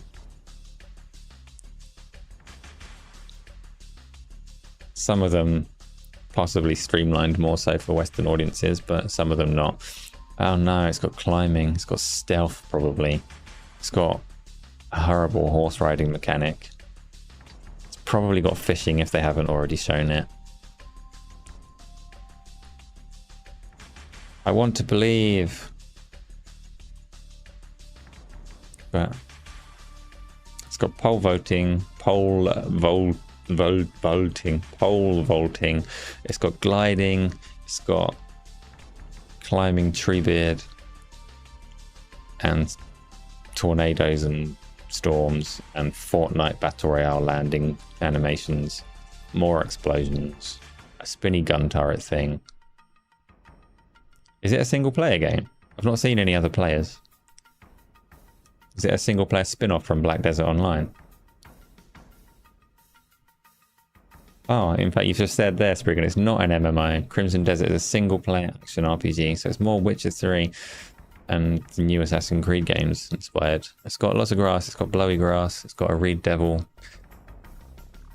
That's okay, I completely misread what this game is. Not an MMO at all, so disregard everything that I said for the last 6 hours, because clearly I'm an idiot. It's got floating islands, it's got gliding, it's got whatever the hell this is.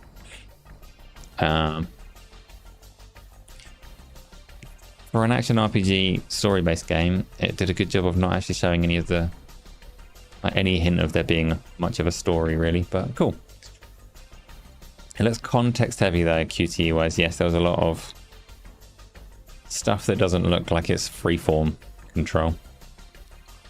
The water has totally gone to my head. It is 20 to 12 now, so it is like kind of roundup time, but you need to tell me more. Tell me your highlight games from Gamescom. There was a few, weren't there? A few of you buckled and listed a couple of games. That was one of them, Crimson Desert. We mentioned Towerborn, had a little look at that. Little Nightmares 3. Lots of you were saying that. Do you actually like the first two Little Nightmares games? I played Little Nightmares 1 on stream, and it was okay, but not my kind of thing, really. I haven't got round to Little Nightmares 2 yet. Little Nightmares 3 being a different developer and being co-op, I mean, it seems to maintain the art style and mood quite well. Let's bring that trailer up. Last trailer, probably.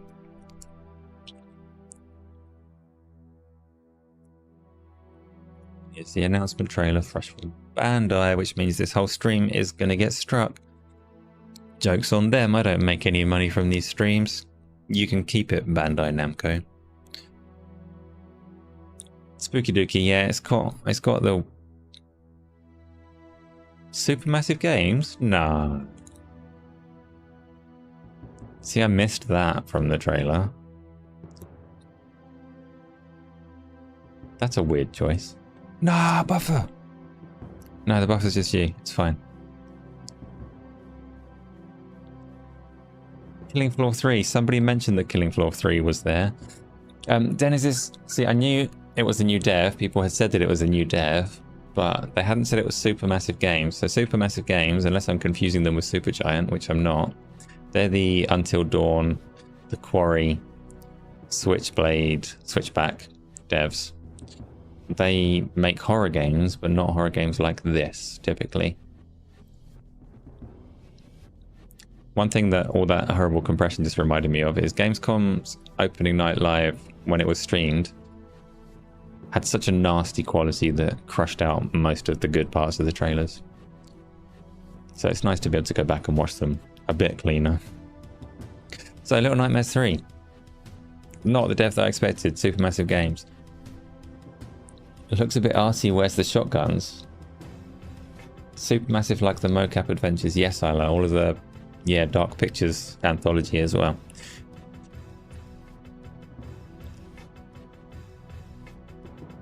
The Little Nightmares movie in the works. Interesting. Have I watched the new Star Wars Ashoka TV show? I haven't. I've heard people mostly like it. There's only like 2 episodes out so far, right? My kids like the Star Wars series now, so it will be one that I definitely do watch with them. Little Nightmares 1 reminded you of Spirited Away. I haven't seen Spirited Away, and I've never played Little Nightmares 1. Which isn't true. I literally said like 3 minutes ago that I played it. I did. I played the entirety of it. Thank goodness you're here looks funny too. That was a trailer that I didn't understand. I'm going to bring it up. Glad you mentioned it. So you're here, trailer. Shut the music up. Here we go. It's the Nintendo Switch we'll go for reveal trailer. Come on down, Kill. What do you... Peas. Not quite peas. I'm not showing it. beans, but something special in between. Give your wife the best. Give her Big Ron's big pies. Is this the same trailer? Is it going to start the music? Yeah.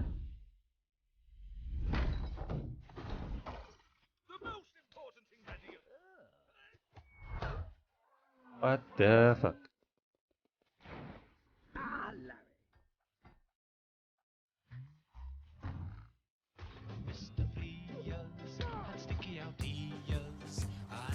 Yeah.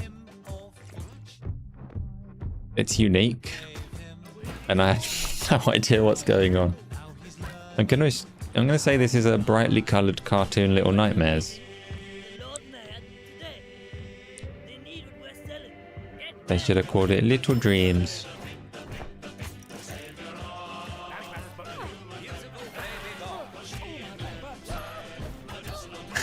Don't steal my line. You didn't type it first, so you've got a big latency. Has Monty Python energy? Yes, it definitely has like energy. I don't know what to really make of it. It's quite a neat little trailer to end it though. Did anybody get the OST today, by the way? Annoying that Xbox wasn't mentioned. Yes, that's another thing that's happened. So there were quite a few games in the showcase that skipped Xbox, not through any exclusivity, but just because. And the same is true for the Lord of the Rings Dwarves Go mining game.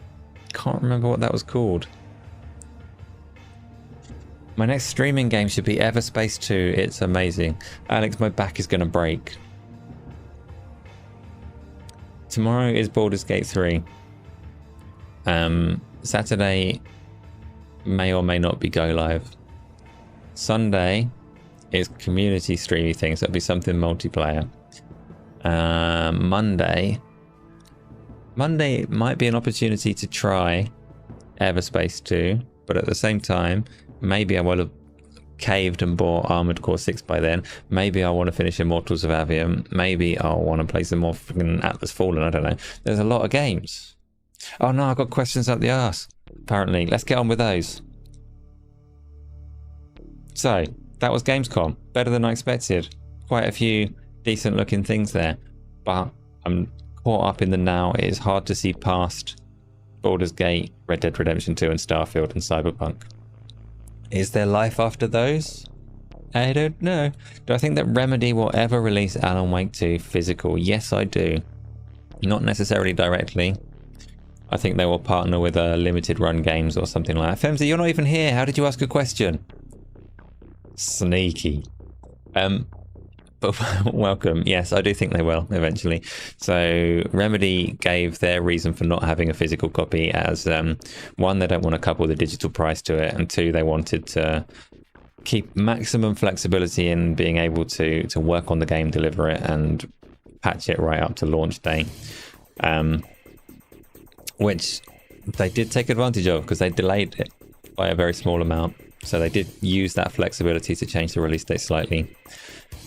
And I guess physical games just aren't worth the headache for them at the moment. But I do think sometime post-launch there will be a physical game. So question for everyone that likes physical games. This is people like you, Peter. You have the odd disc, don't you?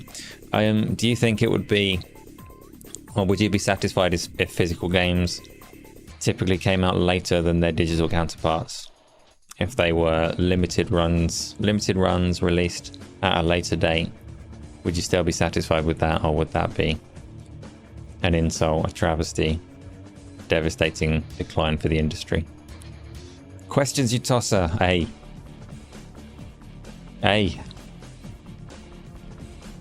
Baldur's Gate 3 is so excited for the death of Butternut Squiggins the dwarf. The many deaths. You mean the final death, don't you? You mean the end of his adventure, when he dies in such a way that we cannot recover. Yes, that will be a thing. And while you're all answering that question about physical games, next question is episode 13. What are my thoughts on Baldur's Gate 3 being announced for Xbox Series X now, and local co-op being dropped on the Xbox Series S? So episode 13 we did... I know you're joking, it's fine. We did go through that, didn't we? So my thoughts are cool. I think that's the only sensible outcome if they literally can't get it working on the Series S. Common sense outcome to... I like hard rules in general. I think it's good to live by rules that are decisive. Not in some properly nerd way, but sometimes rules that you interpret and apply common sense to just become a pain in the ass to work with. But you can go too far, and Microsoft causing Baldur's Gate 3 not to be on their own platform was a case of going too far and being too stringent. Applying some common sense to get that game out is a yes, you have to. You asked it really, really early, that is fine. Next question, please.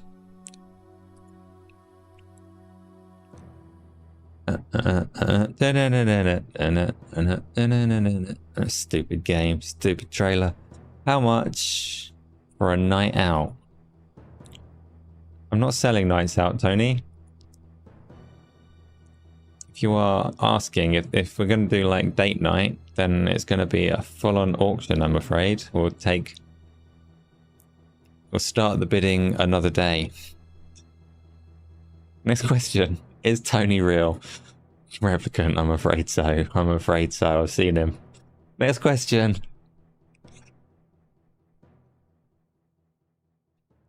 Physical games are great on release because you can get some money back on the shite ones. Two reasons you buy physical. You're not sure if it'll be good or you want to collect. Yeah, I never buy physical, almost. No, Tom, we're not bidding today. We'll do that another time. Like, never. Tony asked. I want to be like you when I grow up.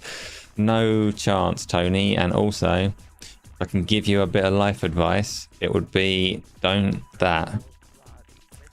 Ryan Scully has asked, Xbox Series S now not holding back the X with split screen parity. Thoughts? This is a popular topic today, isn't it? My thoughts are that, you know, we've done it. It's fine. Thank you for asking though. Next question, please. Kratos, you're banned. No, that's fine. You can open the bids however you like, but not today. And not ever. Tony asked, if Armored Core 6 wins Game of the Year, he expects for me to buy him a VR headset. Tony, I will send you the cardboard so you can assemble your own Nintendo Labo VR headset. Next question.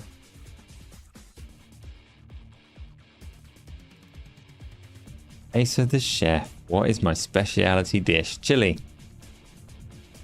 I think. My wife might disagree because I just shove loads and loads and loads and loads of chili in it. Gets it right every time. And if that's not quite right, more chili. Half a jar of like jalapenos just to seal the deal. Good chili. I always talk about spicy cooking. Yeah, because then I don't need to worry about the quality of the cooking because the spice blows the quality away. I can cook a few things. I don't cook a lot, but... What do I think of the Oculus 3? The Meta Quest 3? I like that you're keeping to the Oculus name because I prefer it over Meta as well. It's going to be fantastic. It's going to blow people's expectations out of the water. I say this based on the Quest Pro, which didn't blow people's expectations out of the water. Very few people actually got to try it because people balked at the price and said, no, it's too expensive. They were right, it was. But the lenses on it are such a step up over other VR headsets that when people get their hands on the Meta Quest 3 and stick it on their face, they're going to go, wow, this is so clear. The clarity is incredible. It's still going to be a Quest. The games are still going to look a bit tat, a bit shite, until you start streaming from a PC. But that's what I think of it. It's going to be a really, really, really, really, really good virtual reality headset, which isn't to say that it's going to be a massive commercial success because it's too expensive. It won't be as successful as the Quest 2 was in terms of like launch window sales. It'll just be really good though. Pazza asked, the PlayStation Portal doesn't support streamed games. It doesn't. That was came up really briefly earlier. I don't know why it doesn't. Why they don't want. Like, it should directly stream from the internet, even if it requires you to be home on Wi-Fi or whatever. It should do that because it doesn't make any sense for it not to do that. Logitech G Cloud does that, and other devices do that. Your phone can do that. So limitations on the Portal are a bit silly. What's my favorite board game? Oh, Peter, I wish I had a good one that I could tell you. I wish I had like a really grown-up, long-running, tabletop, hardcore, strategic, like cool person game, but I don't. I do not. There's a couple of board games that I play with the kids that don't hit, like they don't clear that bar, but they enjoy them. So Scrabble is you. No, not Scrabble for me.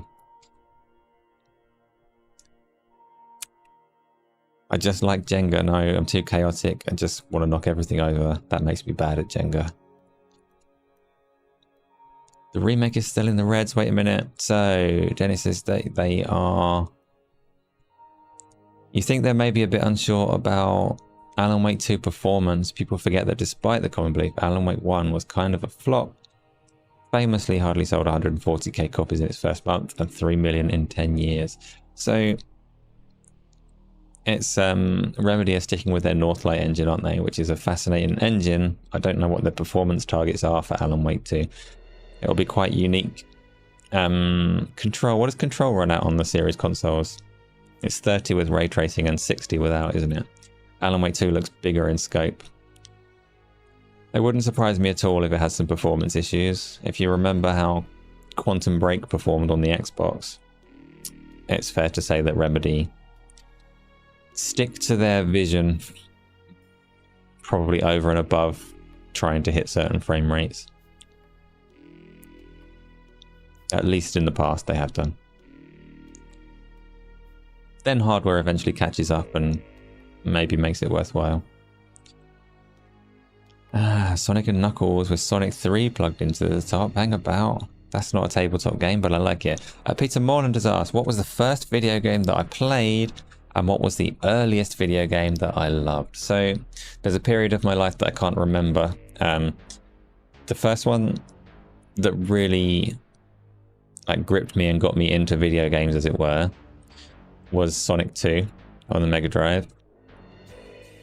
But I had an Atari ST at home prior to that, and I had played things like Bomb Jack and Black Lantern and Black Lampy and whatever it was called. A horrible game that was. R-Type and stuff like that. I played things like that. And I'd probably spent way too much time on a text-to-speech voice synthesizer as well, as a very small. But Sonic 2 was the first proper one that I played and loved. It's the one that made me buy, or not buy, but made me demand or seek to acquire my own console at home. And yes, that was on the Mega Drive. There was, so Genesis for you American folks, and there was a Nintendo Entertainment System beside it that had various Nintendo-y games of the time. Do you get points? Yes, you can have points, but it is, I used to be more open about it, actually. It used to be because I have a Sonic poster, a display poster that I used to have in the background when I was on Go Live. So I had Sonic beside Skyrim, and I used to say that Sonic 2 was my first proper game, like the one that got me into it, the one that I bought and adored, and Skyrim I had on the wall because it would be my last, because I would probably eventually die playing Skyrim in VR, which still might be true. So Sonic first and Skyrim last.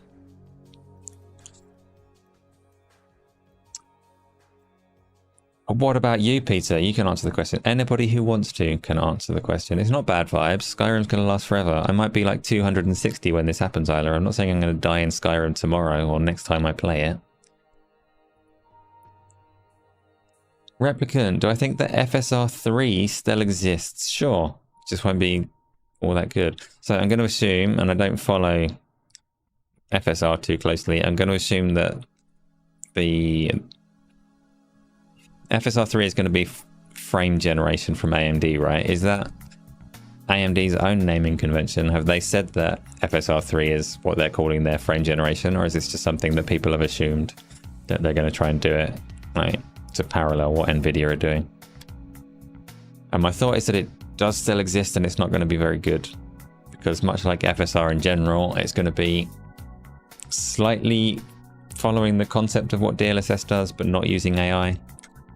So their frame generation is going to take 2 frames and draw frames based on the differences between them, time and space wise, but it's not going to use AI to figure out what the flaws are and what looks good and bad. So what you're going to end up with is something that works, but is a whole lot more blurry than NVIDIA's attempt, which is typically how I'd summarize FSR versus DLSS in general, which isn't to say that it's always worse. Sometimes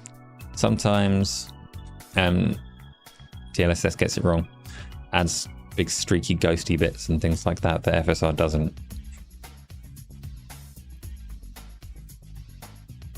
So Pizza, Kratos played the ColecoVision, had many great games on that system. I never had one of those. Almost like Kids of 82 came of age at the same time. Maybe, Tom, maybe. You hate it when I say the die in Skyrim bit? Well, that's a shame. Peter, you worked with the Black Lamp crew. I freaking hated that game. It was so difficult for a 2-year-old or whatever I was. It had green sleeves played like in Atari MIDI format or whatever as its theme tune. And it had horrible sound effects as you played, and every now and again you'd go through, it was like a 2D scrolly game, and you'd go through a door and there'd be a freaking dragon that just melted your face. And I was too young and too stupid to figure out what you were actually supposed to do to approach that dragon. And in the stream in 5, oh, is it bedtime? But I wanted to play Firewall some more. Painful Discourse is off. Yeah, I'll be going in a minute too. Painful Discourse. We're going to burn through these questions. Armored Core is online. Tony is going to play it right now. His first impression is going to be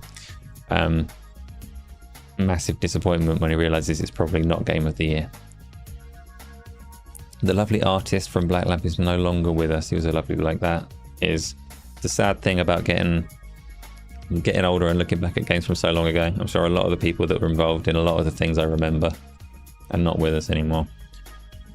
But that's too deep for my nerdy gaming podcast. Nope, not going to spiral out on that one. Yes, either I've done the FSR question. Let's do the next. Tom, you wanted bed by 11. I apologize. I wanted to be back in VR by 11, but I talk too much. It's what everyone always says. Everyone's like, oh, that guy talks too much. Right. Tony, don't hate me if that happens. I really hope that it doesn't. I hope that Armored Core 6 is everything that you are hoping it will be and that you love it. Episode 13 asked, if Buttercup Squiggins dies in Baldur's Gate 3, please don't revive him. Is that okay? You hope I roll a 1. No, that's not okay. He's going to be revived while that fits how the game works. This is probably going to end up being like an argument at some point with the team. If it gets to a point of like absolute defeat, I would rather not load a save file to recover that situation. I would rather consider that Buttercup Squiggins adventure complete and then start again. I don't think people I'm playing with will necessarily share that sentiment. But it's my game, I control the save files. Baz, do I ever get offered free game codes or sponsors on Game On Daily? Yes. Short answer. And I am not comfortable with the free stuff. And like sponsors is different. So I actually I had one direct to me the other day for one of those like energy drink affiliate things, and I couldn't imagine trying to get you lot to buy an energy drink just because someone was paying me to try and get you to do that. So it's a weird world, that one. I will cling to my integrity until my teeth fall out, because that's how I cling. I cling with my teeth. I've got a stronger grip than I have with my hands. You're always ready to start a game again. Yes, well, no, but the other thing that I do know about you, Isla, is that you're happy to save scum a game. Like, you play them differently to me, and I'm saying I'd sooner leave all the characters dead than save scum. So we're not the same in that regard, right?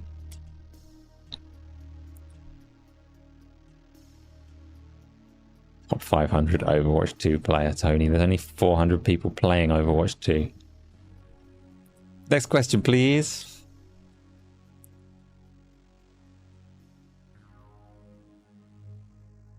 Tom, I won't do it. I won't do it. Not like that. Something might work out where there's a thing I genuinely do recommend anyway. I don't know. It's like, it's a weird line to walk. I haven't hit that path yet. In fact, I'll tell you a story. There was a VR game that I didn't own, and the developer reached out to me and asked if I would take a free copy of this VR game. Right. Obviously in the way that developers reach out to content creators on a very regular basis. And I felt bad for them, so I panicked and pretended that I already owned the game. I was like, I don't want you to give it to me for free, because that doesn't feel right. I don't like that relationship. I don't want to produce content and pretend that your game's good if I might not like it. So I was like, oh, I've already got your game. And then I quickly went to Steam and bought it to make it true. That's the kind of idiot that I am. And it turns out it wasn't a very good game, so I was glad that I hadn't committed to pretending it was. Tony, you haven't played any Overwatch in 2 weeks. There you go, 399 players. 12:03, it's past my bedtime. I know, I'm nearly done. I'm nearly done. It's not, it's school holidays at the moment, so the mornings are slightly different, but not by a whole lot. Why are we mad? Because it's 3 minutes past? It's not my fault. I don't control time. I'd love to, but I don't. Is that it? We ran out of questions. I don't know why Isla's mad and she's shouting it in capitals. I think it's because Tony's threatened to beat her at Overwatch 2. Is one interpretation of what's just been said there. No, Tony, you're not mad. Armored Core 6 is brilliant and you're having the time of your life. You can ask more, as Isla is getting annoyed. No, we don't need to do that. We don't need to do that.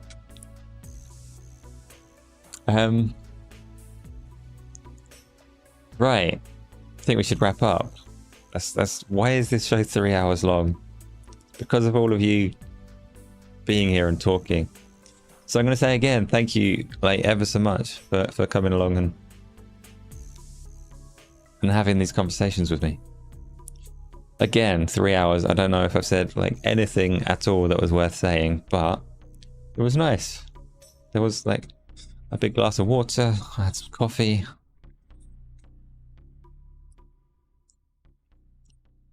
And you've also had a bunch of stuff.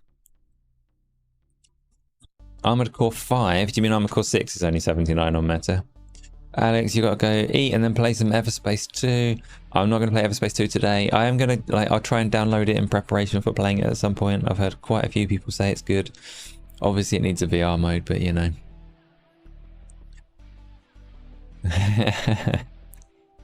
Yes, Tony is thanking everyone for coming, which is cool. He's right. He's right. Do another hour so that you don't have to leave mad. Oh, you're gonna leave mad whatever time I finish. Come on, I don't even know what I've done to make you mad. Cheer up. Be like at ease. Be angry at whoever's made you mad unless it was me. And losing track of chat. Give me a RWK. Oh, I'm very confused. Is RWK here again? I saw RWK earlier. Let's do it. Let's end this. It's done. Thank you, everybody. Tomorrow we'll have Baldur's Gate 3. Saturday may or may not have Go Live. There will be a ton of other things on the go all the time. I'm going to hit the button that kills it now before I say something really stupid. Blah.